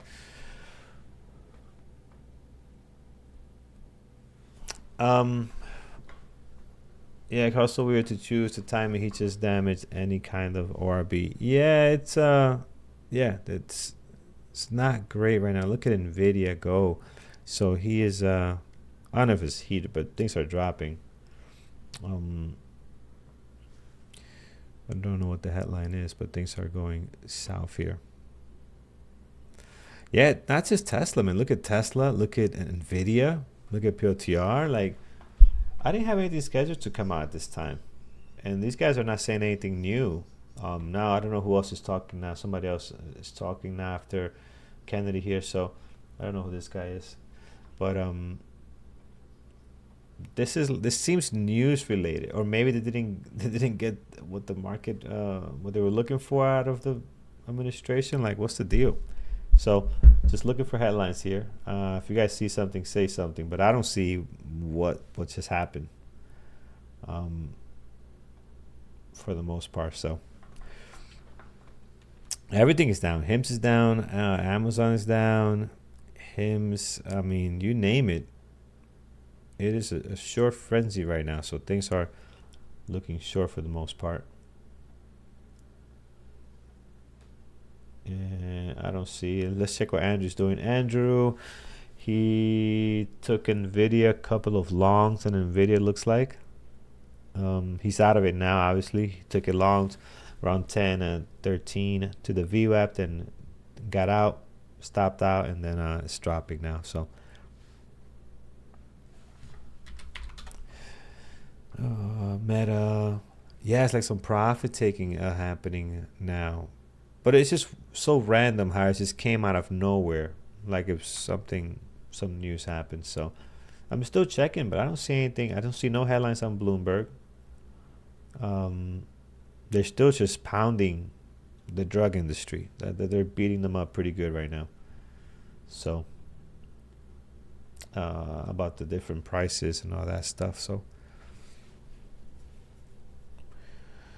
we have a decent day. It's not a blockbuster as far as P&L. Do we take another trade? Do we call it? It's an easy Monday.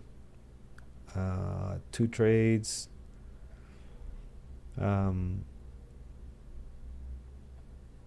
Let's see.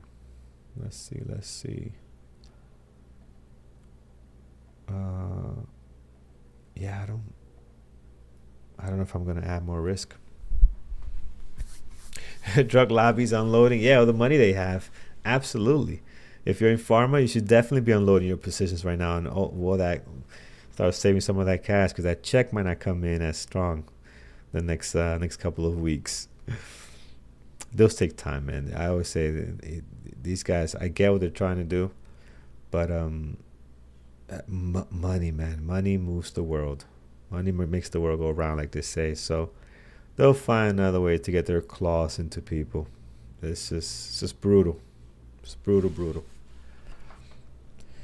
Um, Unfortunately, greed is out there. Nvidia.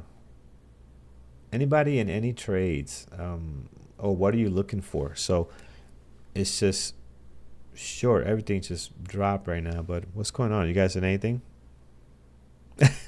Big wrestler. I'm in pharma. I'm unloading right now.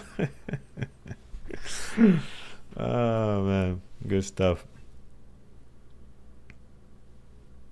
Good stuff. RGTI is short. Awesome. Yes, yes, yes. Good.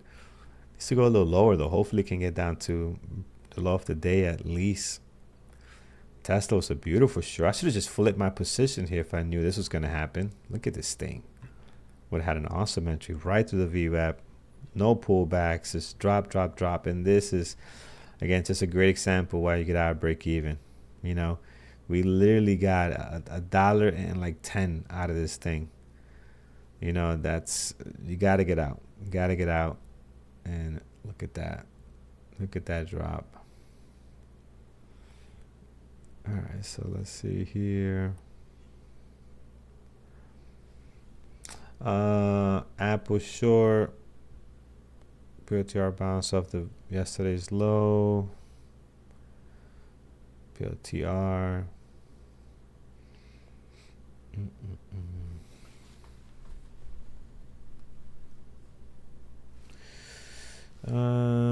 Yeah. I don't really like anything. I really do not. Hims is active, man. Hims is right back up to the VWAP. They're doing it with so much volume. I mean, these guys are really in play today. They are loving it. The way they're acting here. Um, so that's good. Hey guys, how are you doing? Oh, I see Andrew and Brian. Good morning, guys. Can you guys hear Good me? morning, good morning. Yeah, we can. Good I morning. can't hear you. Why is that? Wait a minute. You can't. Just give me a second. I know why. Hold on. It's on my end. It's on my end. I have something on here that's What not about allowing me to now? hear you guys. What One about second. now? What about now, Eddie? Okay, there it is. Can I hear you now? Yes, I can hear you. Oh, okay. Perfect. Cool. Okay. Good morning, guys. How Good are you? morning. How are you? Morning. Good. Good. Good, That's good. So brilliant. we had a really amazing trading day today. The HIMS was pretty nice. How did you guys trade it in on YouTube? Good. Yeah, we saw your trades on hands. We were looking over. Let me get the volume over to the chat. But we Yeah. traded Nvidia, and we also had a short one on Tesla, and we got our break even for this nice drop. So not bad. Not a bad day. Nice. Perfect. Yeah. Yeah, that was a Nice. good trading day. That was a very nice I was trading day. looking So at, why is going down? yeah, I Brian was killed looking it at at PLTR. Yeah. I was looking at PLTR right from the open, and it was looking quite weak. It was trading, it was gapping up, but it was trading below the VWAP and even looking weaker going into the open. So I shorted it right, almost right at the open. Got a really nice drop. It actually went red on the day. So yeah, that worked out quite well. And then I reshorted it again here just recently at about 10:20 when we started to break down again. On volume, Sandy asking uniform November hitting the highs of the day, SOUN. Andrew, you sharing your screen? I am sharing my screen on the chat room, but let me actually do it through Zoom as well. Yeah. So you can actually get that because we might want to do that. So I'm actually sharing my screen on the Zoom as well for you, brother. Okay, excellent. I'll fix it now. Thanks. Yeah, that's awesome. So I had a pretty good trading day, guys. So you can actually see my P&L in the chat room and the positions. So I had a very good trade on HIMS. I had a small loss on NVIDIA and a small pop on Tesla. In terms of open position, I do have VO or covered calls on VO, which unfortunately is very negative. And I have some TQQ swing as well, so which is up $13,000. Let's see what's going to happen. Mm. Oh, Yeah, Pierre, welcome I have back. some Pierre, TQQ. Actually, I sold my TQQ this morning, swing trade. Pierre, welcome back, guys. Congratulations to Pierre. He got married last week. So Oh yeah, congratulations to you, brother. In the chat room. Yeah, congrats on the new life. No, Raytrix. Every day is not a green day for me, actually. I had in the last 2 weeks, I had a lot of losses. I wasn't doing really good mentally in the last 2 weeks. And yeah, I had some really issues after that loss in the Liberation Day. It wasn't about the money, just mentally, it really hit me. So I'm slowly recovering to become a better version of myself. So that's the situation for myself. The person who makes really crazy money is Avi. Avi really loaded up on his options trading, and he's making like 150,000, 200,000 a day randomly. So he's really yeah. loading up his option contracts. That's the person that makes great money.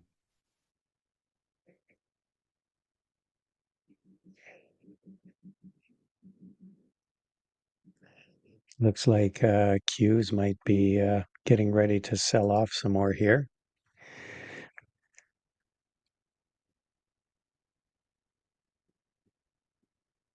Qs are One thing sitting they, up. SPY sitting up. This is the yeah, first one time thing in I my did life note. that I want market sell off.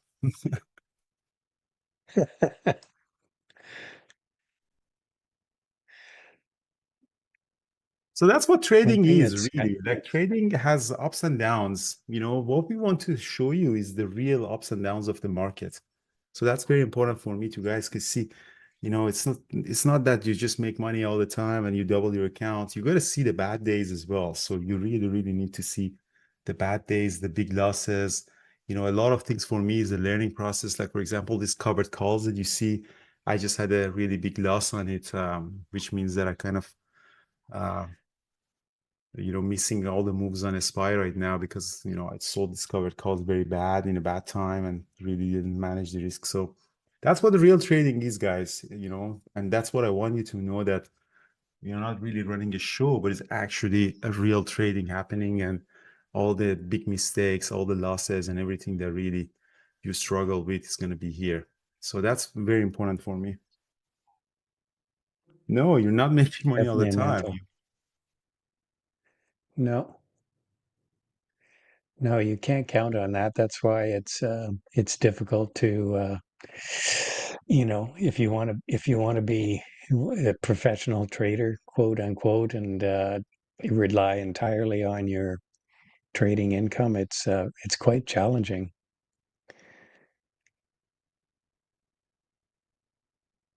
You know, you have to be recognized that some days you're not going to make money, and you have to have a big enough cushion, financially that you're not relying on that on winning every day.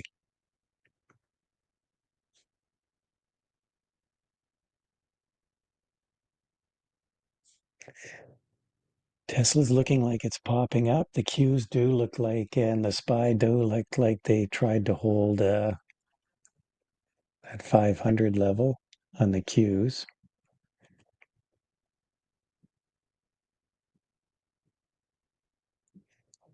My concern right now with the markets are we're trading, well, the SPY and the Qs were trading below the moving averages, the 9 and the 20. So to me, that tells me we're in a downtrend, even though it doesn't look like it. Maybe on some of these stocks, Tesla definitely popping up. Nvidia moving back up again. And we are moving through those moving averages on the indexes. So that's a kind of a good sign if you're a bull.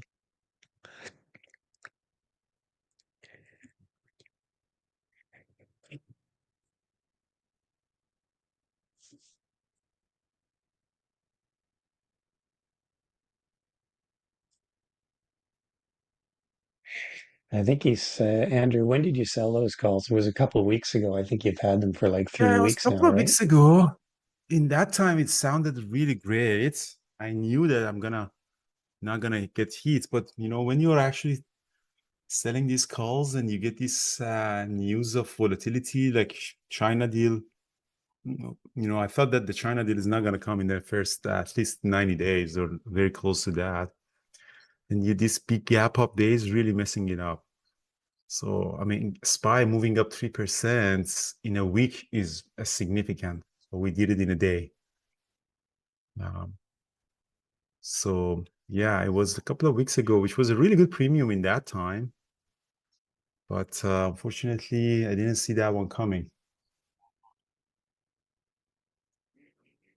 So I think So the average of, question, how long?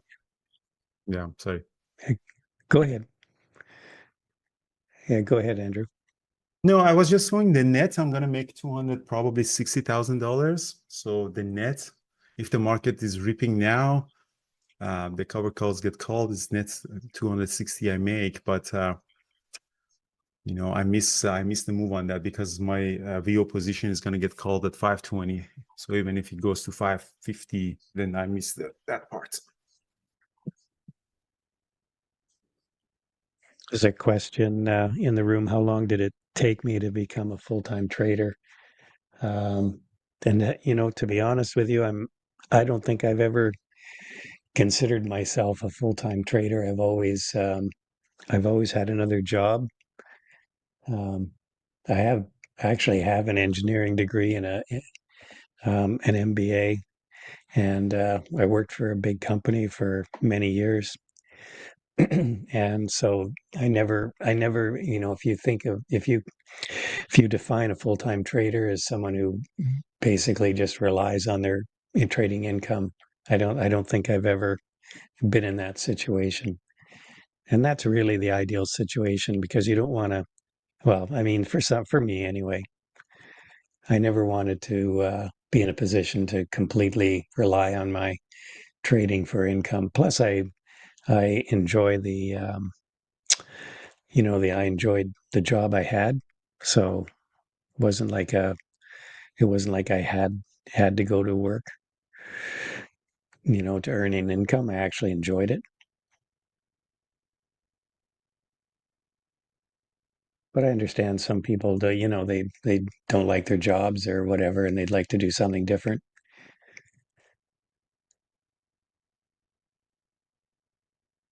I think I'm personally a big advocate of not trading full time.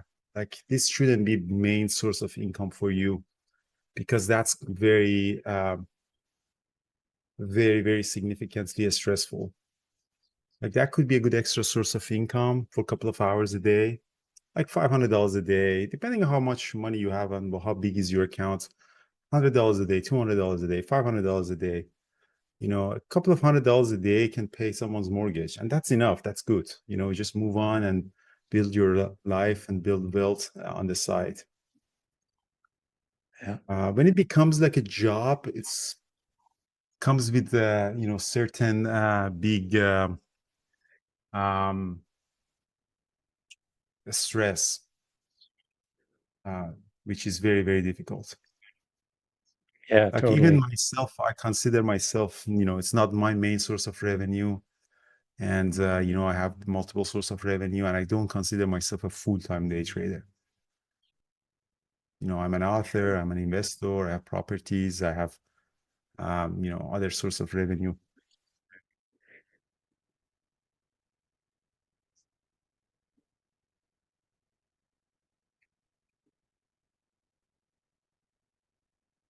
And that's not to say that you can't, become a full-time day trader. It's just, you know, my my personal choices, and everybody's different. So, but Andrew does make a strong point that that when you're depending on this, you better be you know pretty financially set that you can trade through you know periods where you're not making money.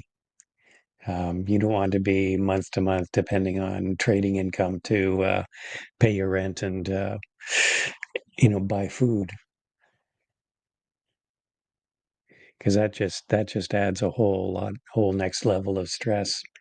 And because trading is a mental game, you don't want to be mentally burdened with the thought that you absolutely have to make money each month to get by.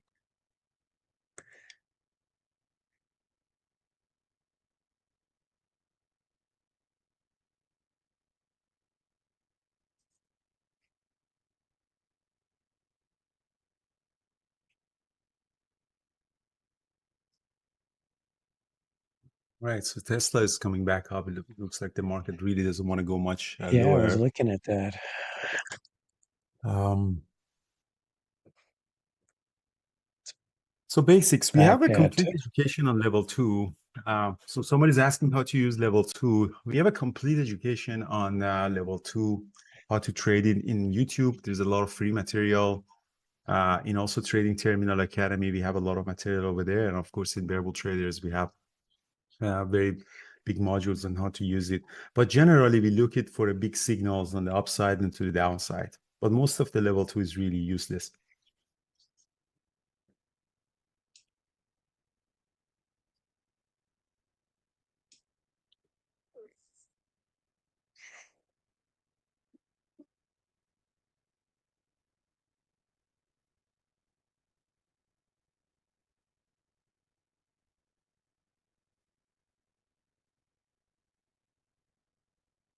So if we go to Trading Terminal and him are on and look at the heat map here, pretty much the only thing that's really in the red is consumer defensives and utilities, which are the definitely the safety trades. So interestingly, Netflix is down over 2%. All the utilities are down. Those are typical safety trades. Same with consumer defensives. So we got Walmart and Costco down. Coke is down. Yeah. So anyway, it's just interesting risk on day here today for sure. Definitely. And It's definitely a very big what risk have we on there, got here sure. coming up? Yep. Tomorrow, Tuesday morning, I think it's going to be an interesting open because we've got CPI data coming out at 8:30, so everybody's going to be watching to see what the inflation number is going to be. And what else we got coming up this week? We do have Walmart reporting on Wednesday morning, Cisco, Rigetti at the close. Yeah, we have some good companies. Alibaba is reporting, Yeah. Under Armour.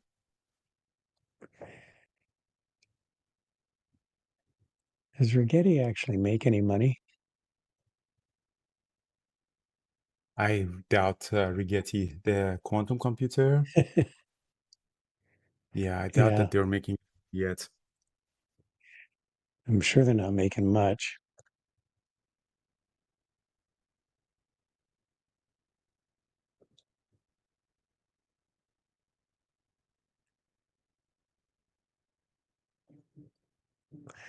Let's take a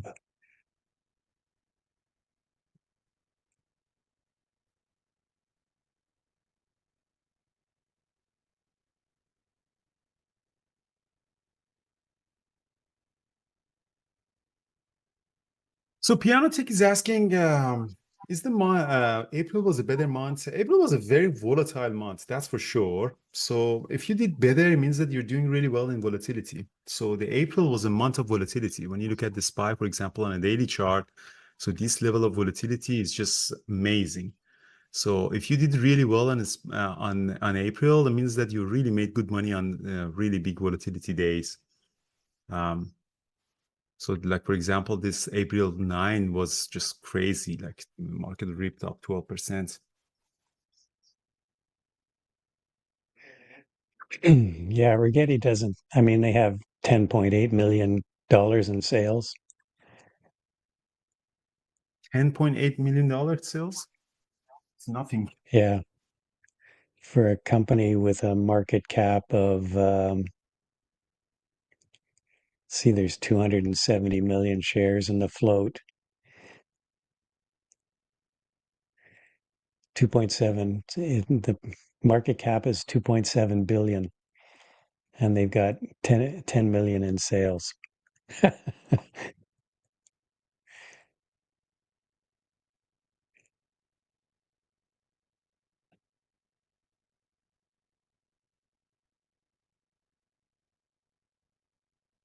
PLTR really struggling today. It's one of the few stocks that's actually in the red.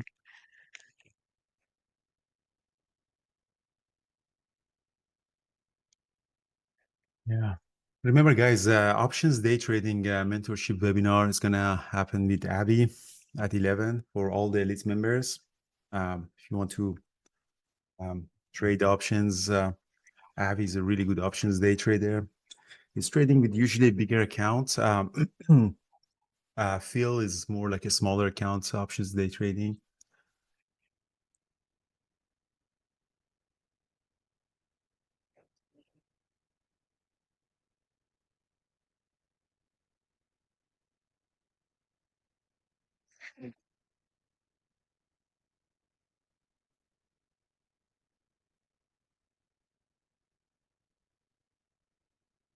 So what else have we got? Fed watch tool. It's kind of interesting. There was a pretty high probability that we were going to get a rate cut in June, but that's really dropped off a lot. No rate cut, huh? Uh, looking less and less likely, at least as far as the CME options. See, we're looking at about a 92% chance that the Fed is going to basically leave things unchanged, and only about 8% that they're gonna drop it. So if we go out to July, it's still 60% roughly. They're going to leave things unchanged. So that's quite a bit different than even a month ago. We were looking at probably the chance of almost an 85% chance that we are going to get at least one, maybe even two cuts. Now it's looking like highly unlikely. So we'll see. A lot can change between now and then.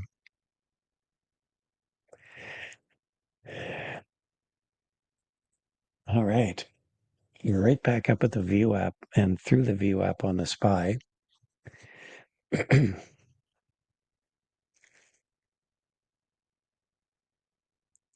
Yeah, I was gonna be in PLTR the looks next like room. it might.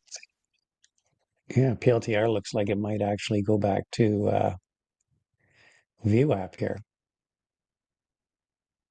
or green, I Yeah, you should had a say. great Brian had a great trading on the short PLTR at the open. Did you also get the bounce Yeah, on it? So I think you get this short, and then what about the I bounce? Did you get the traded it. bounce? I traded the bit of the bounce. Yeah, yeah. PLTR was a really good trading stock today.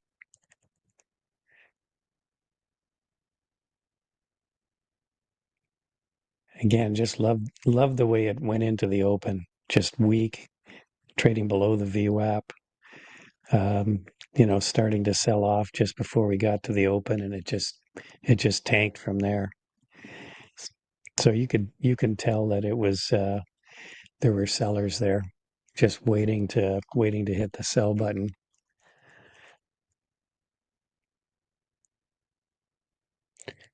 Yeah, PLTR looks like just be careful. I wouldn't go long here on PLTR because we're right at PDC, and this is an area where we've spent a fair amount of time. So um, just during the trading day, plus this PDC level is going to be resistance for sure, almost for sure.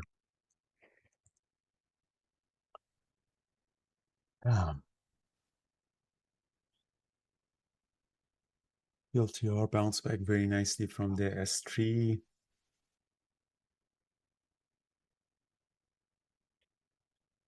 SPY is trying, doesn't seem that SPY wants to go much lower, doesn't go much higher either. So 580 seems that it's settling down until the news comes.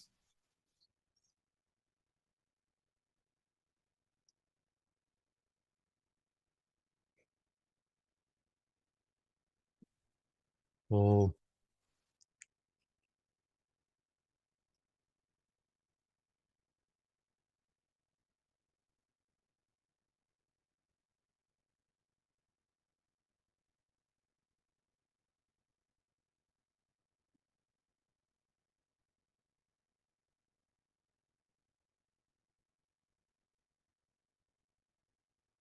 so is there any news from the White House? I think the President Trump wants to sign an executive order that reduces the prescription drugs. I don't know the details of that. So that's one thing. Yeah, something. Yeah, slashing prices on subscription drugs.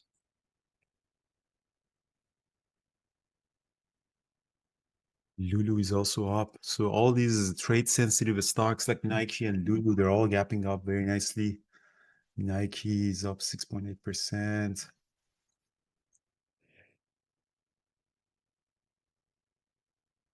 Chinese stocks are rallying like NIO and JD. Yeah, everything is just popping up. So we are back of the Liberation Day. So since Liberation Day, we are up. Yeah,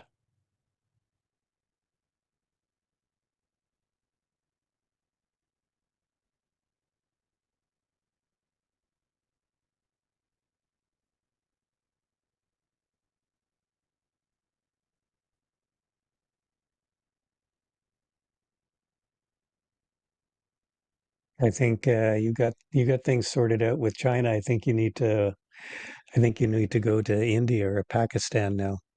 Sort things out there. Like I'm not the peace ambassador. No, I can't do that. Like, uh,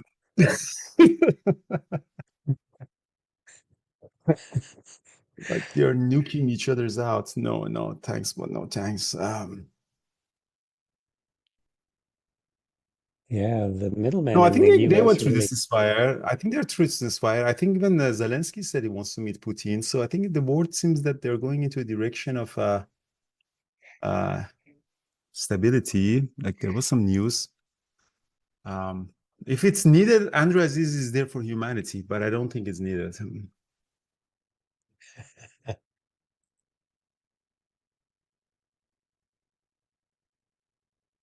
All right, guys, it's 8 or 11. 8 Yeah, in mine. That was a great trading and I day don't, for me. you know, SPY and Qs are rolling over a little bit again. That's kind of interesting. So it's this might be just turn into a choppy day. So yeah. Anyway, I hope people had a good day. Perfect. And Yeah, everyone had a good day. So Avi is gonna go in the webinar Elite Rooms, guys, for the BBT members. I think after that, Paris is coming. Paris is also coming end of this week to Vancouver again. So he's gonna be with me for a couple of weeks. And yeah, we have this week a lot of webinars and presentations, guys. Make sure that you check out the schedule. So we make sure that we create a lot of contents for you every week. And for those of you who are on YouTube, guys, make sure to check out our community. You can actually get a tour of live trading that we do and all the educational material that we have. And also check out tradingterminal.com, which we have a lot of free resources, including a real-time simulator for you guys who want to grow, and a scanner to grow your trading skills. I might actually do a recap today. We'll see how it goes. And yeah, thank you so much.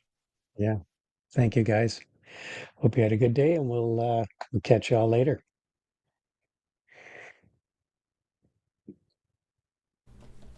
All right, guys, awesome. Okay, we're gonna disconnect from chat. Thor will be in there doing his thing, and we're gonna continue on YouTube.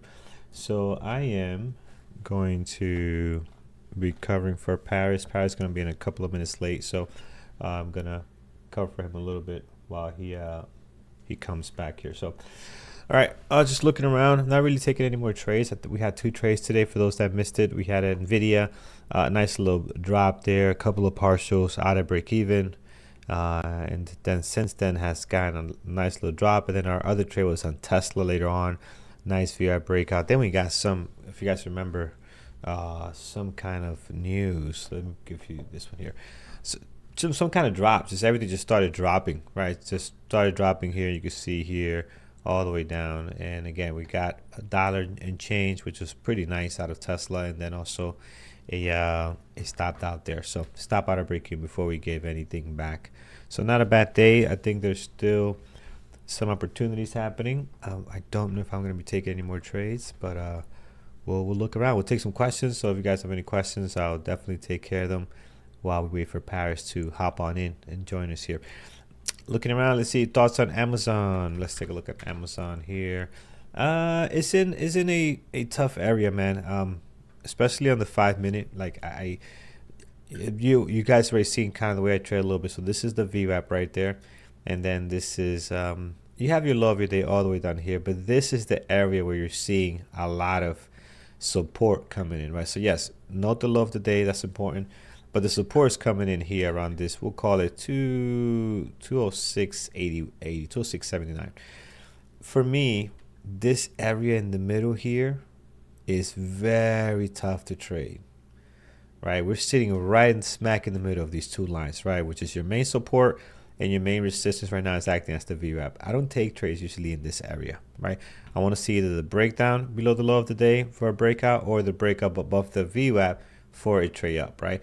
So this middle zone, so difficult to trade, guys. I'm telling you, so difficult. At least I'm telling you for me, right? I don't know, everybody trades very different, but for me, it's a no trade zone right here, this middle zone, right? So I'll stay away from that, because you can be right, but if the stock continues to do this, you know, your risk to reward is not great, and it can go either way. So you can get stopped out before it actually does something, right? So you got to have a trade book that can allow you to trade when the stock is doing this right in the middle, back and forth, right? So that's my thoughts. PLTR, let's take a look here.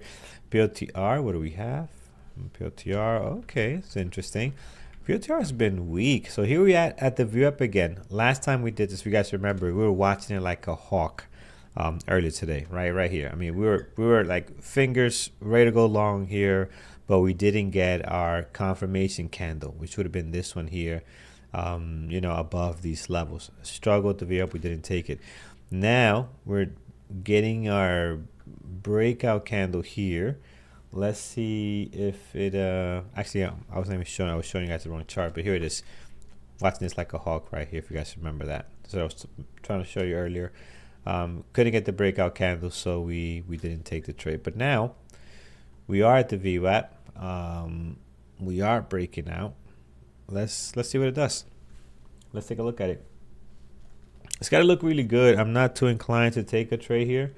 I'm pretty much done for the day with these morning's trades. But let's see if it provides an opportunity for a good quality VWAP breakout, right? It's got to be a setup on this one. Can you share NVIDIA trade? Yes, my NVIDIA trade is right over here. I might have not been showing the correct screen when I did that. So here is the NVIDIA trade. Here's the 1 minute on it.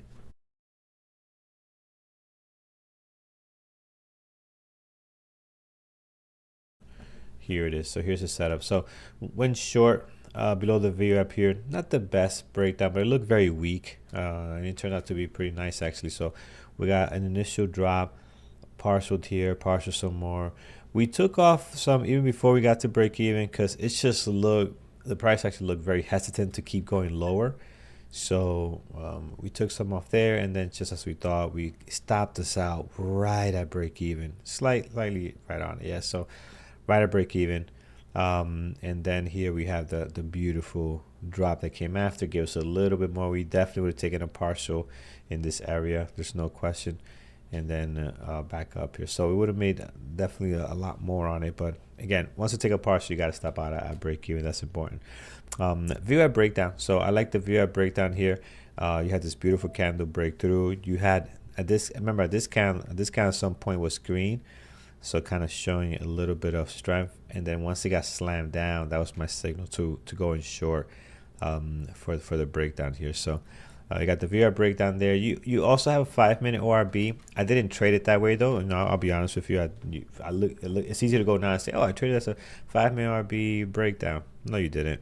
We traded it more as a VWAP breakdown, but you also did have a nice 5-minute ORB breakdown here if you're using the bodies, which I typically do. And when I use the body, I take this type of wick as actually selling pressure. So I'm more inclined to go short when I see these long wicks. I'm not inclined to go long if the setup is showing long when something looks like this, right? Because this to me is a bearish signal when I see that. How did I determine the second partial? My partialing is more based on price action when I show weakness into my short position or strength into my long position. So this is at least 1R, right? Our stop loss slightly above VWAP. We gave it a little room, like 122.38, I think, right in this area. So you're here getting to at least 1R, so it makes sense to take a partial there. This is not 2Rs here, but the minute I get a drop here and I start seeing, okay, there might be some hesitation there, I'm going to take a partial, right? So it's more of a price action type partialing. I don't take partials just at specific levels like others traders do. I'm aware of the levels, but I don't take partials at very specific levels. So, but yeah, what else? And that's it. That's what we did. We POTR at Tesla. We didn't really get momentum there, and yeah, not a bad day. Not a bad day. Things are getting choppy though lately. Besides, POTR and Tesla seem to be the two that are moving quite a bit. Although Tesla's a little bit choppy right now. POTR looks interesting. POTR. So we got the not the cleanest breakthrough candle between these three. Would love to see one candle. Kind of shows me, okay, we are doing something. And then a couple of pullbacks, and then the confirmation candle here. So it's not ideal. It really is not the cleanest setup. But if I was going to go long, it would be right here. Stop loss. You got to use the previous day close, right? Like, there's no point in you putting, there's no point. You got your plan. But for me, there's no point in putting the stop loss right here at 117.40 when I got one of the biggest technical levels right on here, right? So give yourself a little bit of room, maybe take less shares, but leverage that previous day close, right? Use that level as your stop here, because that's where you probably want to see a lot of support coming in, a lot of action, right? So hopefully that can help you survive a pullback if you're going to get one.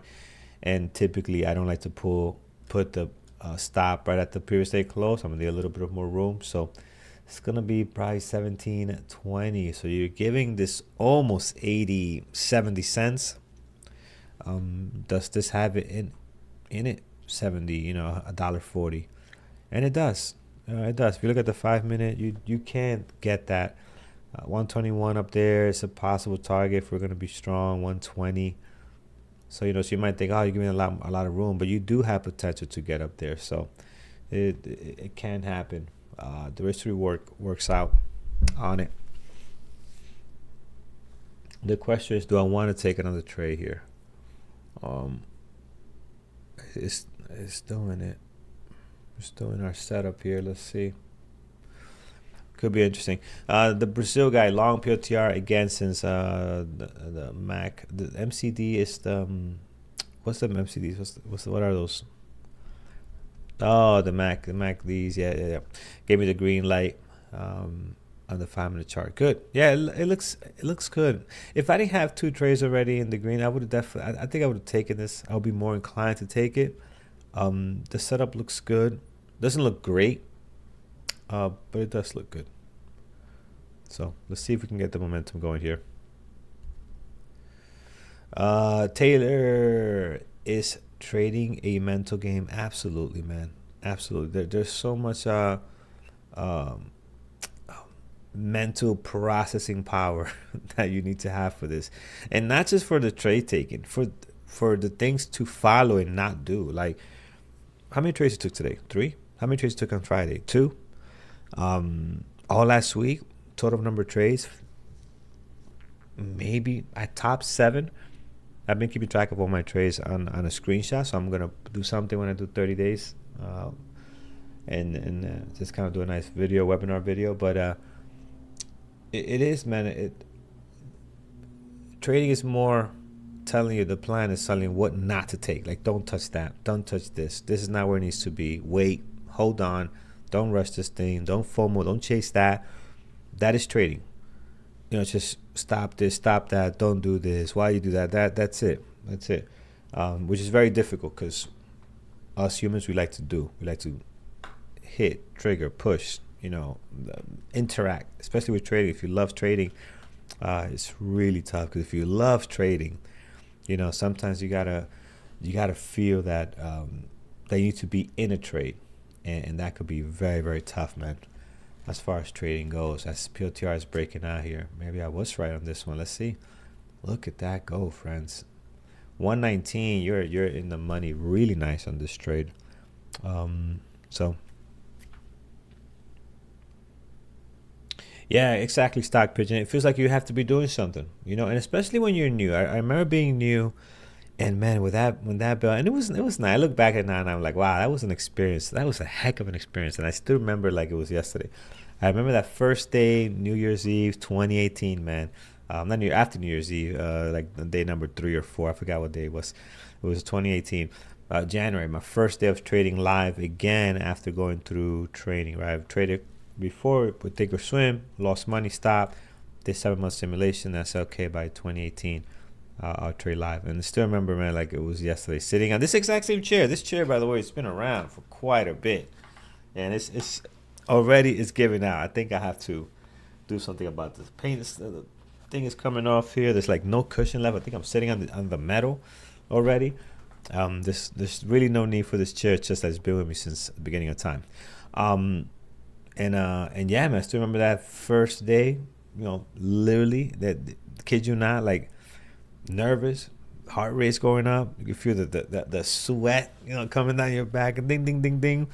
And I felt like I needed to be in a trade, and it was like that for months. Just got to be in a trade, and it's you realize that as much as I love trading, I cannot be in every single trade that comes up. I gotta learn how to sit and not do nothing, and let things pass. Like, look at this PLTR.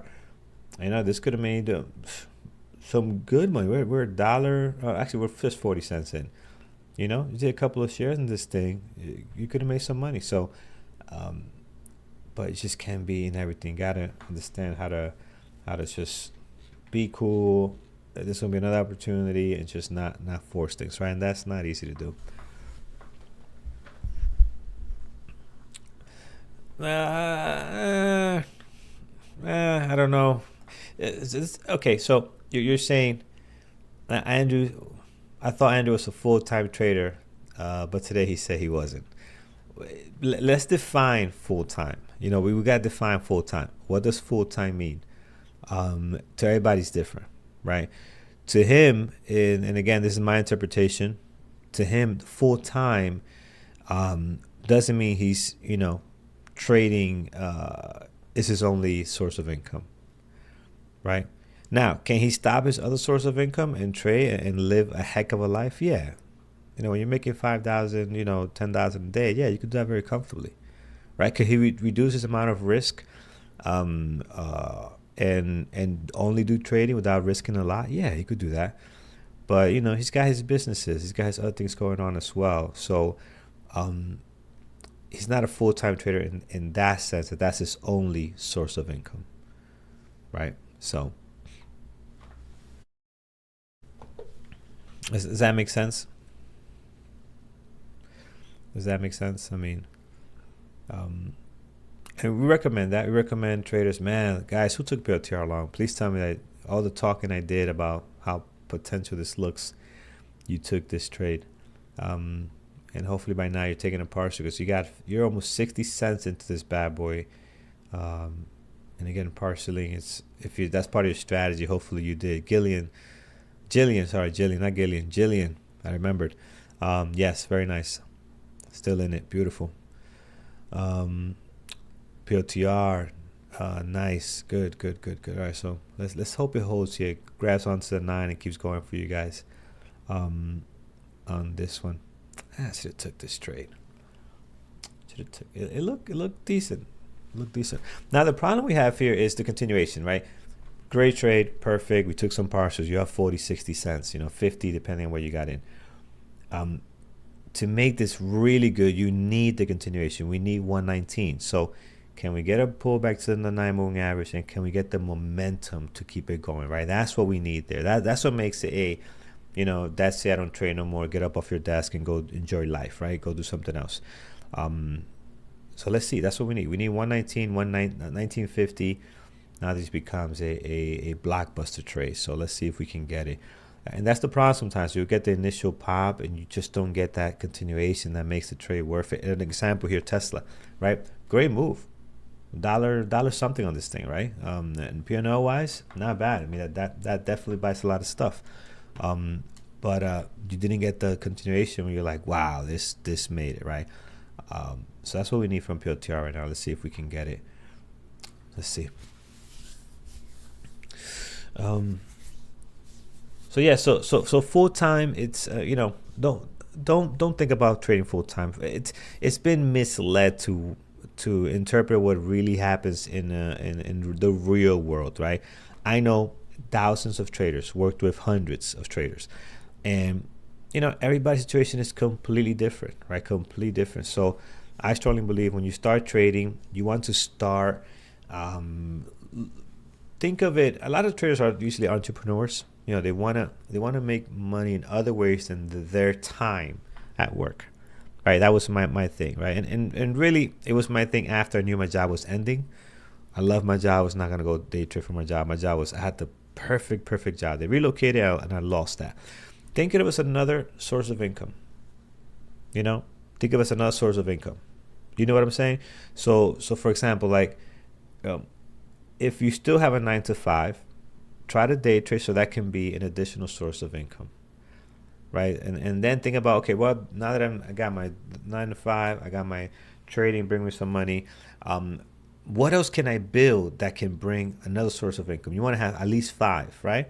And that's where I'm at. I'm at building my different source of incomes, right? So I got one apartment that's rented out. I have the day trading that's happening here, okay? I don't have a 9 to 5. We do this YouTube stuff for you guys. I have another business that I'm starting that's struggling right now. I'm struggling to get off the ground, struggling to be profitable. We're renting out some equipment. But it's only like the second year, right? So I gotta be patient. I am seeing progress. I'm learning a lot about taxes when it comes to business LLC. What a pain in the butt. But I'm learning a lot. So to me, that's a learning process right now. I'm throwing some money in there. So right now that's 4. So I have 4. So what else can I build, right? Have all these different incomes, right? Have all these different incomes. If you have your 9 to 5, that's an income. You don't want to get rid of that income to replace it for day trading, right? No. You want to keep that there, keep that intact, and then work on what other incomes you can kind of bring yourself up. And that's how you want to build wealth, right? You're not going to build wealth just by dropping something and day trading, alone, because day trading has its up and down. So to me, I'm a full-time trader, but is all my income coming from trading? No, we want to build other stuff as well. Correct. Now right now, the bigger chunk is coming from trading, but that's not how I want to have it. I want to have it so the business brings in more, right? Because what happens is when you have a business, I notice when you have a business, there's you're not risking your own capital. There's something beautiful about not risking your own capital, right, and still making money. So that's really nice. That's really nice. Like you can, yeah, you still have some kind of risk, but when you can have your business run and get income, find a way to get income from a business, you're in a very good situation. Yeah, I got one. I bought a property. Actually, what I did, it was pretty simple. I purchased a property that I was living in for a while. Then I purchased my home, and then from there I just sold that. I'm not sold it, but I rented out that property. So it was a very easy move. Getting the next one, it is so expensive here, man. I gotta look somewhere outside of Jersey. Jersey's too expensive, right? So as far as investment, and all the nice places in Jersey are all they're all leased, and they're not selling it to you. Like there's a beautiful place here on Route 4, new condominiums. If you guys seen it in Inglewood, I'm going very focused and local now, but this could relate to your area too. Beautiful place. It's just created there. Hackensack has tons of beautiful condominiums that I want to buy to rent. I don't want to deal with a house, because in the house you could buy a property manager, you could get a property manager, all that, but condominiums are much easier, I think, for me, as far as renting them out. You could do a lot more as Airbnb if you want to get into that. I'm not into that, but you could. There's more flexibility. And all for lease, nothing for sale. These guys are not selling anything. I'm like, damn, every time I look, like, nope, lease. Everywhere you look, it's lease. You call them up, it's all lease, right? All they want to do is collect that rent. So the older ones are for sale, but all the nice ones, man, they're not. So yeah. So build your wealth. You want to have four. Don't think about, I'm gonna replace my job and go day trade. No. There's this money coming in. You might not like your job, but there's money coming in here. Keep that money coming in. Build the next income. What's the next one? Look at trading that way, and also it's gonna make you a better trader. It's gonna make you, because there's less pressure for you to make money. Your mentality changes as an income stream, as a business. It's gonna make you a better trader. It's less pressure for sure. So if I would have started, my job ended 2017 because I relocated. Obviously left me a bunch of cash, so I was really good for years to come. I was there for 12 years. It just worked out perfect. Stay on bonus, vacation. This lump sum of cash worked out great. But if I would able to keep that job and also do trading, man, you level up so fast. Like it's unbelievable how fast you can level up, right? Because if you're living off of trading, then you're taking money for that to pay off your bills, right? Pay off your mortgage, that's money's going somewhere. If I have my job taking care of the daily stuff, and all I gotta do is with trading, just keep growing the account, it grows 10 times faster than it does from me trying to live off it plus grow it. You know what I'm saying? So it's keeping your job, guys, so critical. Keep your job, keep that income coming in. It also changes your mindset, because you're at work, you got other things running. You're not just depending on one job. And the same thing for trading. You're not depending just on trading. You got your job. So income streams, create as many as you can, 4 or 5, and just push them up. That's what you want to do. I think prop firms could be good. I mean, you got to do your research, but I think prop firms could be good. The good ones are going to be harder to get into. If they're easy to get into, you got to be careful. There might be some kind of catch. But at the end of the day, like, I know they have these firms where they trade against you, right? But at the end of the day, if you're trading the market, and they're placing bets against the trades you're taking, if you're trading stocks that are going to be moving with the will of the market, as long as you're a good trader, blow them out the water. Who cares? Just focus on you. Don't focus on what somebody else is doing on the back end. Focus on the process, you trading it with the market. And if you can still trade very well, right? So just be careful. People would rather not have that happen, but there's opportunities there too.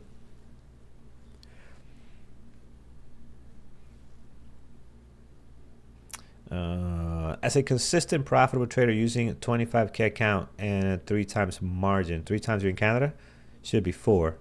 You're in Canada. Margin 250 to 500 a day profits on the average for a solid day trader, reasonable goal. Yeah, I think so. I mean, it depends. I mean, that's 1%, right? If you're going 250, that's 1%. That's really good. On anybody's financial papers, you're making 1% on a day. That's on your capital. Come on, that's unheard of. That's unheard of. What, 25%? You could do 25 a month. That's unheard of, right? So I think percentages could be a little bit tricky. That's a great number, obviously, if you're able to do that. But it all comes down to your experience, right? You gotta have the experience to be able to do that, you know. So don't focus on trade, on how much you're risking. Focus on, I'm looking at POTR here. Focus on your experience first, right? And I always talk about this. I talk about it. I call it ear for the new people I train or I'm sitting with. I call it ear, right? It's gotta be a combination of your ear, your experience, your account size, and your risk tolerance, right? And you gotta have a combination of that, and that determines the size you're going to take. Forget about percentages, because everybody online is gonna tell you, oh, do 1% of your account, do 2% of your account. Forget about all of that. You know, focus on what's your experience, what's your account size, and what's your risk tolerance. Sometimes the biggest issue that prevents traders from risking a lot is this right here, the experience. Do you have a plan that works consistently?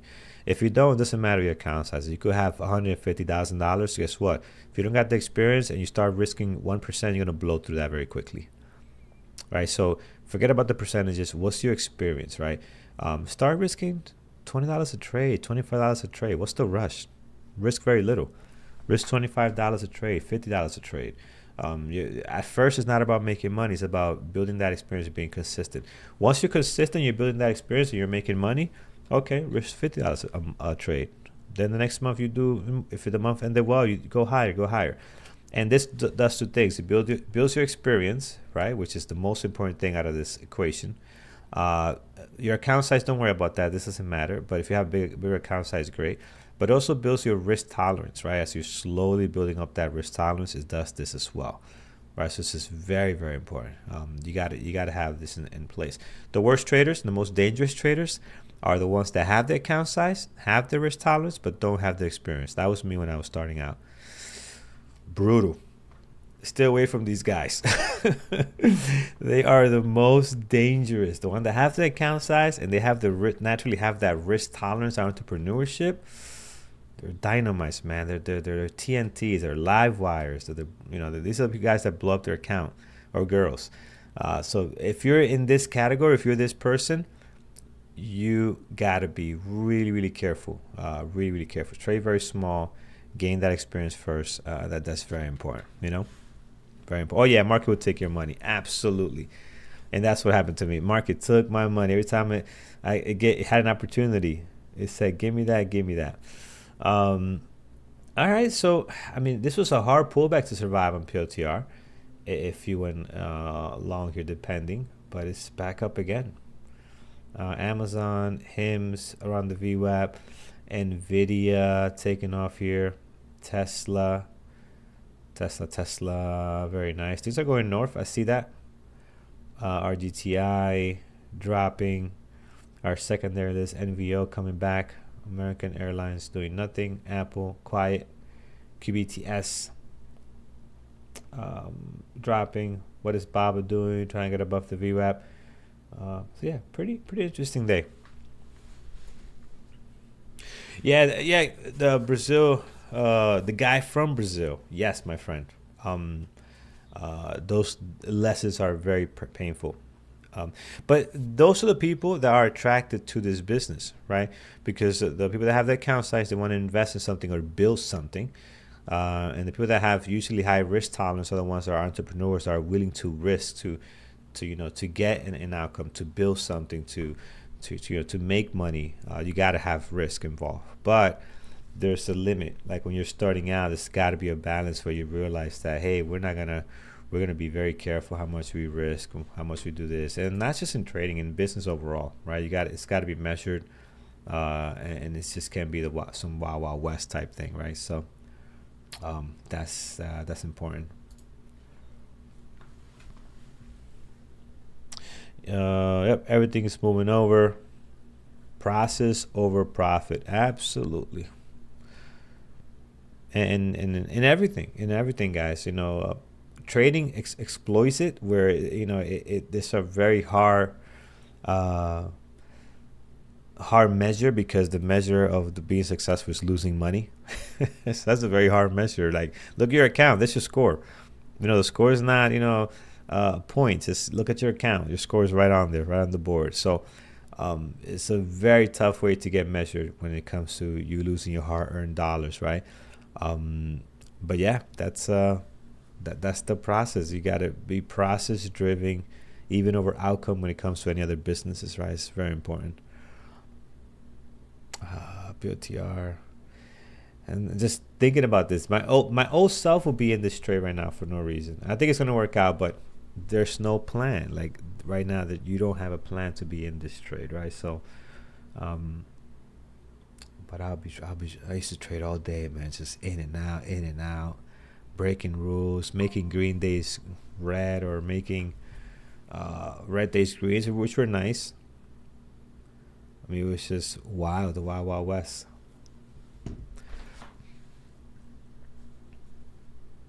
Reddit, it is slow moving above VWAP, moving slowly. Let's take a look. RDDT. Yeah, volume is not there, so it's a tough one. It's a tough one to read the price action on this one. So I personally wouldn't trade it above the VWAP here, but it's a stock that has, again, no volume, so it's just a little more difficult to read the price action. You can still give you a VWAP breakout, just the a little more difficult to read it.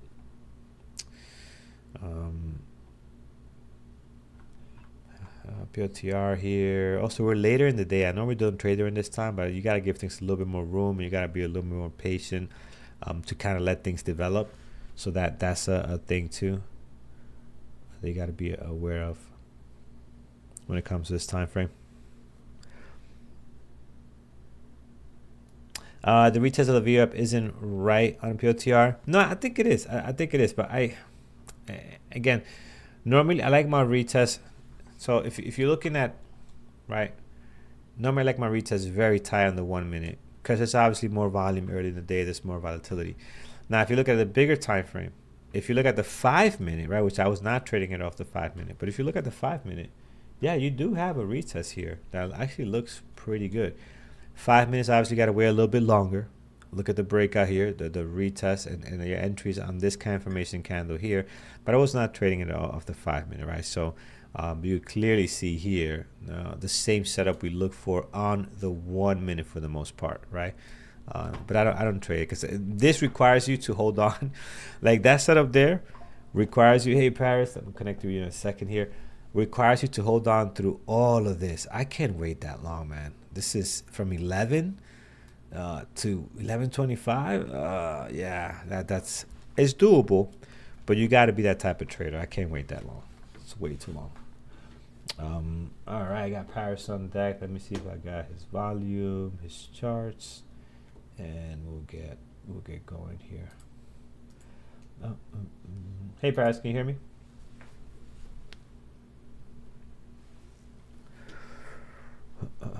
I cannot hear you.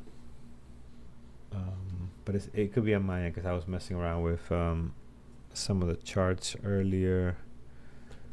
All right, so I got your visual. Let me get your audio somewhere here. I think this is your volume bar right over here. Say something. Can you hear me? Yep, we got you now. Awesome, guys. All right, friends, I'll leave you with Paris. I'll see you guys tomorrow morning, 8:30 here. But I'll leave you guys with Paris, and yeah, take care, Yeah, guys. thank you, Carlos. Sorry, I had to take a call that I couldn't avoid. So, No worries at all, man. No worries at all. okay, what's up, everyone? How was your day?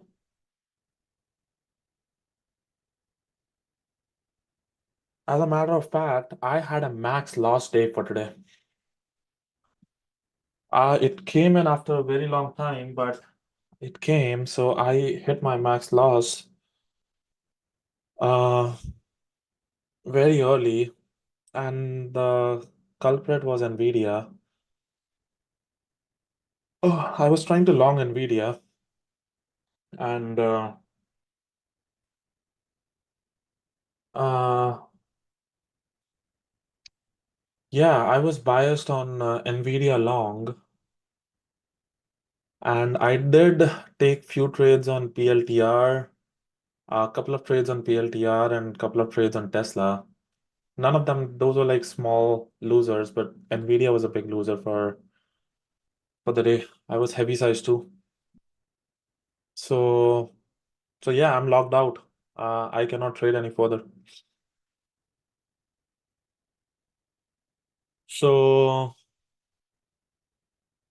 So yeah, let me talk about the trades I took. Me losing. No way, guys. That's not.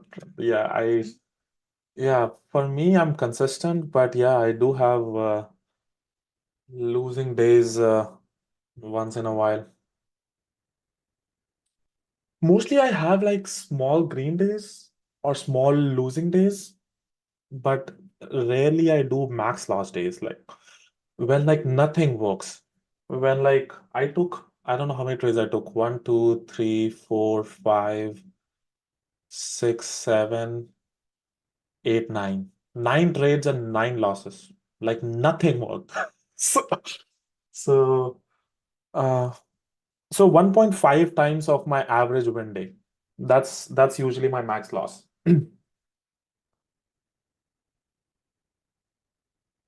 So in terms of dollars, like my average range between a win day is like 3 to 5K, and my max loss day is a 7K.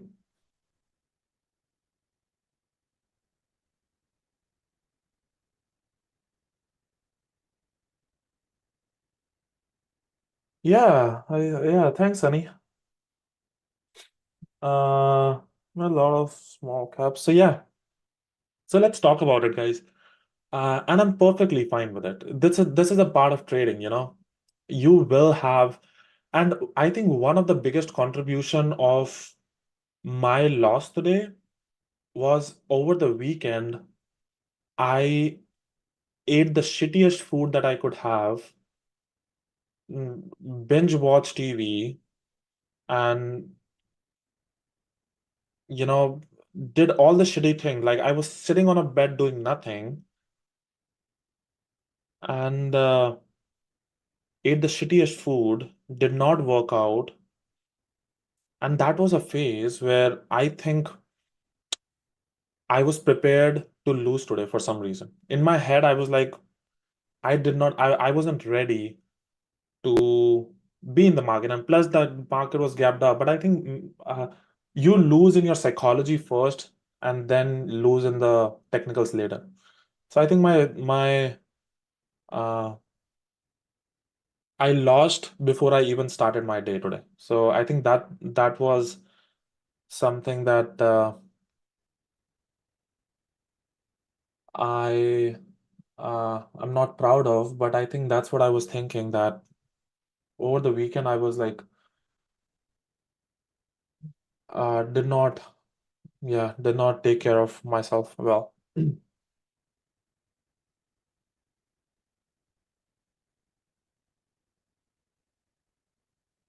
So yeah, that's unfortunate, but yeah, that is true. I usually am very serious about these things, but yeah. Anyway, so let's talk about what I did on the day. Let's talk the technical piece of it. Psychologically, I'll talk about it later. So the technical piece of it was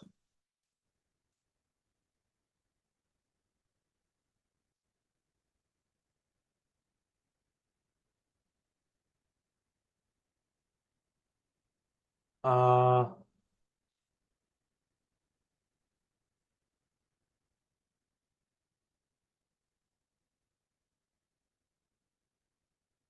what I ate, Matthew. Uh, it included a lot of white mayo sauce and a lot of it, and multiple times. So anyways, uh, thank you guys. So let's look at it, guys. Eric, I've had a hard time on Tesla and PLTR today. These two gave back some of my profits. 4 a.m. Yeah. Okay, so let's look at this. So my first trade, Nvidia, it tried to pop up, then sell off right here. And then when the volume came in, this was a very good volume. This was a very, I was confident on this trade that this is going to squeeze to the upside. Like SPY was dropping, but Nvidia had a relative strength to it. So that's why it popped up, sold some, and then it rejected, came back, and this was the area it was holding. It was not breaking the low of the day. And then I added heavy, tier 3 size, looking for a pop, and I got stopped out as it made a new low of the day. So that was my first trade, bad loss. That's fine with me. The second time again, it was like popped up, tier 1 size. I was looking for if it claims the 122 and holds the 122, I'll go heavy. Tier 1 size immediately got rejected, stopped out. That was the second trade that I took. Third trade was it sold off, but every single time it was selling off, it was bought back with a good volume on the tape. And I was more confident that maybe just because of the volume that came in at the open, right? I was biased that this will have a chance to squeeze to the upside. And uh the tape was also confirming that, to be honest. It like every single time around these areas, the tape was confirming, and then the character changed as soon as it claims the VWAP. Like every single time at the bottom areas, it was confirming the tape was very bullish, very bullish, very bullish, and it claims the VWAP, and then the sellers take over and then completely goes away. So this was the theme of it. And in this trade, I went long tier 1, added tier 2, tier 3 size, popped back up, sold some. Then I kept adding because I was very confident on this trade. And I even like this is very close to my break-even point. Like this is, I think it was very close. So I even doubled my size here. So I was already holding tier 3 position and doubled my size for the pop to the upside, but it did not there. So even though you feel like it's like very tight cut out, but I even like I lost like 30 cents on this. My average was like close to 30 cents, but 30 cents on a 10,000 shares is big. So that was a big loss. And then tier 1 size again stopped out. This was the fourth trade. Fifth trade again, I was like looking for a bounce to this thing, stopped out. The last trade uh, on this thing, I did not start with a bigger size. It popped up, but then I added heavy at these areas. Again, stopped out. So yeah, and so I think uh, the sizing was heavy today, which led to the stop out. And then a couple of small losers on this thing. I shorted PLTR at this point for a break of low of the day, was chasing it. So immediately, and as soon as it popped, it was a momentum trade. So as soon as it did not move in my favor, I cut it. Then it was a short again for the low of the day. It dropped a little bit, but then stopped out. Nothing, I didn't, that wasn't the small losing trade. And then Tesla, uh, this was a bad trade. Like this was I don't know why did I trade that. Like this is a completely going against it, literally and then when I longed it, stopped out. This was also a bad loss, considering uh, even though the size I took, I gave a little bit of more room for it to work. So this was a bad loss as well. And then I shorted one more time here. Not sure what I was doing. Was completely going against the trend. So yeah, it's unfortunate, but every trade I took was a loss. Nothing worked.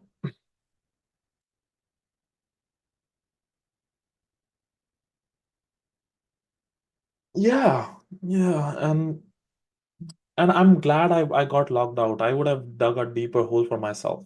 You know, if I keep trading, I keep losing, you dig a deeper hole for yourself. This loss, I'll be back in a day or two. So, so you have to keep and respect your losses. And that's why I have a hard lockout. Because I don't trust myself when I'm like down on the day. I want to make back that money. I want to do things.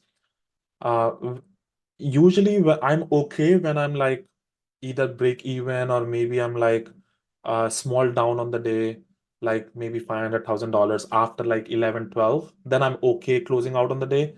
But when I'm max loss on the day and I have an option to go back and change my risk, I would any day do that. And those are the times where I'm emotionally impacted and I want to make back, and then I dig a deeper hole for myself. So very happy that I'm locked out.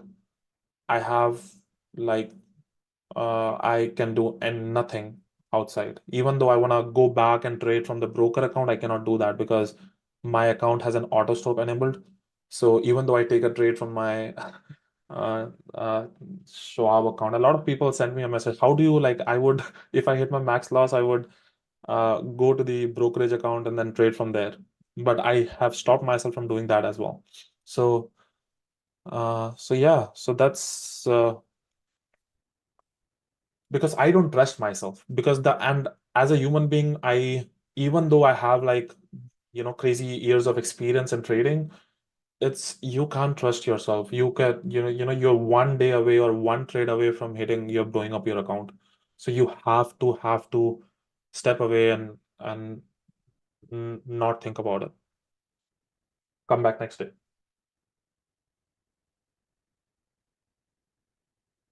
Yeah, I don't want to trade sim either, Ben. I don't uh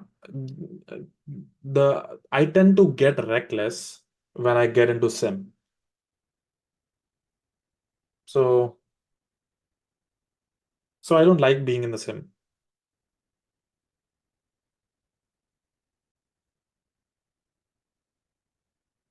Chris.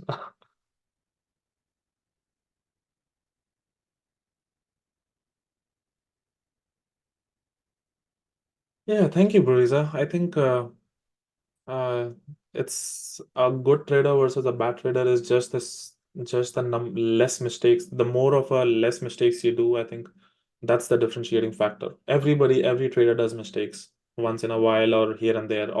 It's all about doing less of them.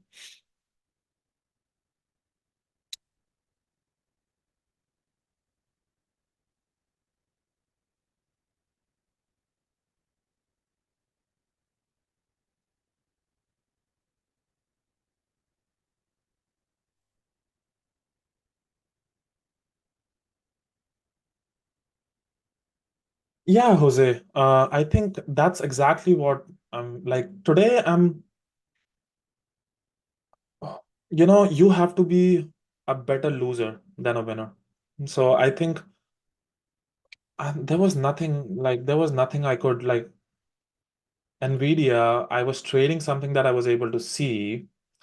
So I don't blame myself. This could have easily squeezed and I would have ended up with a 6, 7 grand profit. So this is like, you know, uh, this if this SPY was rallying and the SPY was on a very strong this could have easily rallied, and I saw something on the tape as well, and I had multiple trades overall. Maybe I shouldn't have gone that aggressive on my size until and unless it held VWAP, and I was a little impatient to go bigger in size.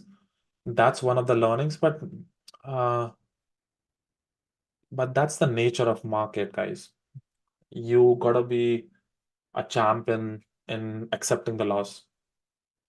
And I have zero ego of being wrong. Market, you won today. Tomorrow I'm gonna come back and do the right thing again and see how much I can make. And yeah, the only trade that I'm not happy with was the Tesla trade. Tesla trade, I did not see anything. I don't know why did I go long here. This trade, that's something that I'm not happy with. All the other trades like Nvidia, everything I was seeing it, and I was seeing the tape, and I was seeing, and things were moving in my favor too. But later, it always came back with some selling pressure, which you don't know. So I'm perfectly fine getting stopped out on those, even though I was big size on it. I don't mind that. Uh, so yeah, it's just a matter of a day. It's just the thing. It was unfortunate that nothing worked, but tomorrow is another day, and tomorrow I'll come back. Yeah, it hurts. Of course, you are like down, and you want to make back that money, but I think this is what experience gives you. Experience is you have been into this position so many number of times that you tend to accept, and you have overcame that situation so many number of times that you tend to know that you'll come back tomorrow and then make back that money again. So it's respecting your rules and respecting your process. And once you are new or you are into new trading, you don't accept that. Like you tend to want to make back on the same day itself. And that experience teaches you a lot. That I've been into this position so many number of times in the past, and I've always been able to come back stronger. It's the bigger problem is when you give back like a month, 2 months, or weeks of profit back on a single day. That's a bigger problem. And I have been in those situations where I've done that, and where I've given weeks and months of my profits back by not respecting my max loss days. Like I would go back and change my risk and then keep trading and keep trading and keep trading, and then end up a deeper hole for myself, and then regret it that, oh, I shouldn't have done that. And how many times I think every trader has gone through this. Every trader has gone through this, that they have changed their risk management rules. They've changed on the things that when they were emotionally impacted, and then dug a deeper hole for themselves, which gets much more difficult to come back up to the same level, and it takes months to come back up. So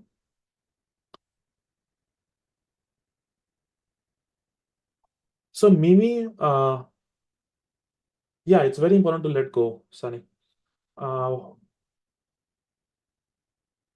Good question. So how do you set up your max loss and restrict from trading?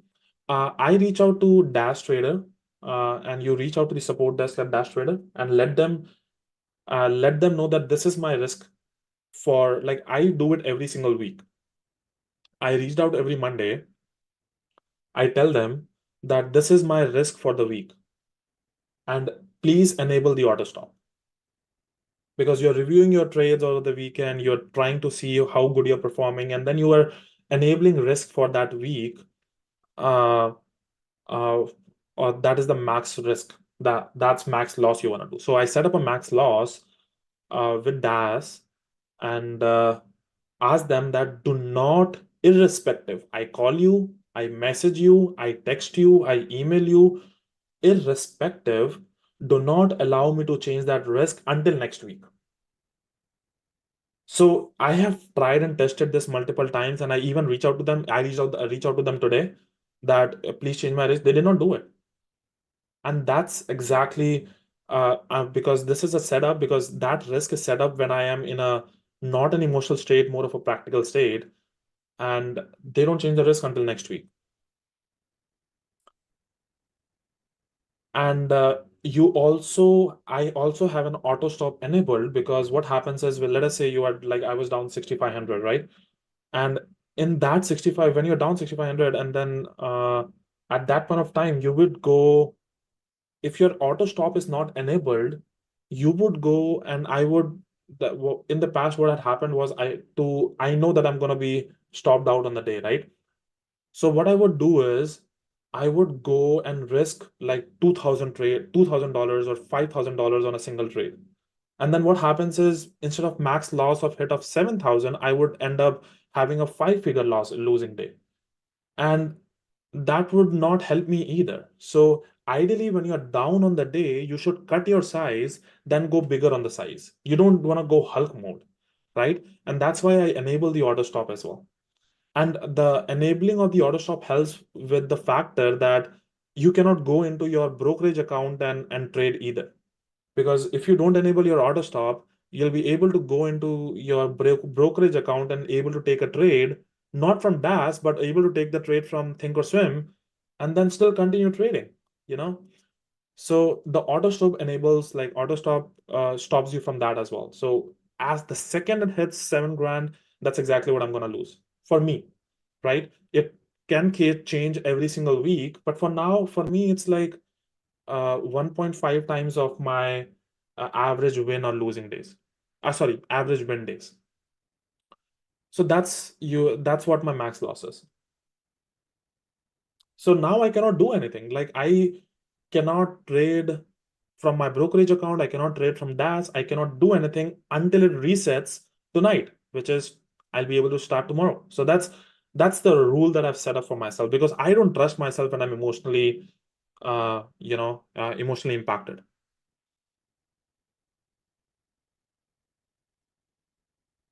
Yeah, and that's the big thing. I have been in that state where, I was supposed to lose 7 grand and I lost like 14 grand on that. That's two times of my max losses. And sometimes even 20 grand on that. So it's like, you tend to dig a deeper hole for yourself, which would take you like months to come back up. So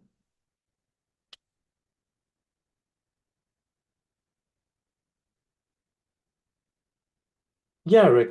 And let them know that do not allow me to change it because usually you have to let them know that do not allow me to change it until this date. Because if you don't tell them, they'll change it. They'll keep changing it for you.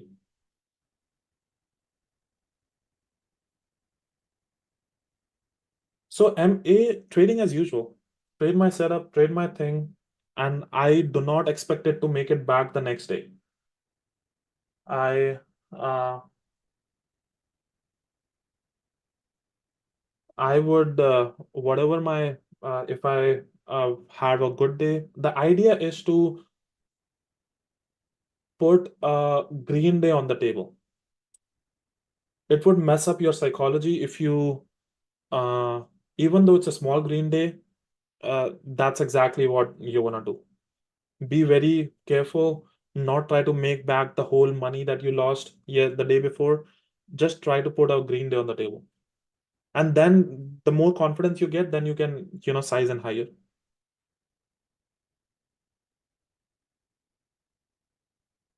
I prefer not to, or I would like I have a hotkey where I have there are like 3 different hotkeys files I have.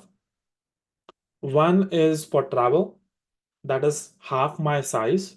So whatever size I take, usually, I would a hotkey file that is half my regular size. So on traveling, if I'm traveling, that is usually I use the risk that I usually take on a regular day. I would do half of that.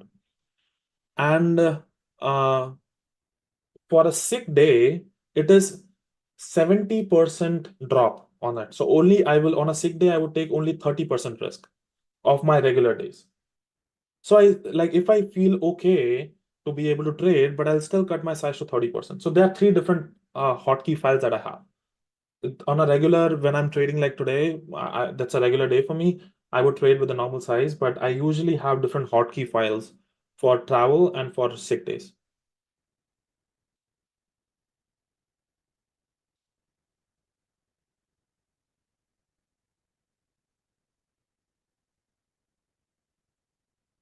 That's one way of looking at it, Krishna. Uh, it yeah, it you can say that, but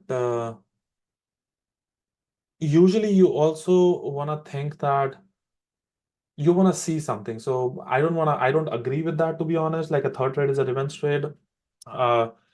You have to be able to come up on every single trade is going to be independent of the other. But sometimes when you have a bias, you get stopped out twice. And even though you take that third trade, uh, because you see something and your thesis is still there, I wouldn't consider it as a this thing. But anyways, guys, it's already top of the hour. Have a great rest of the day. See you guys tomorrow. Tomorrow, hopefully, it's a better day than today, and I'll see you guys tomorrow. Take care.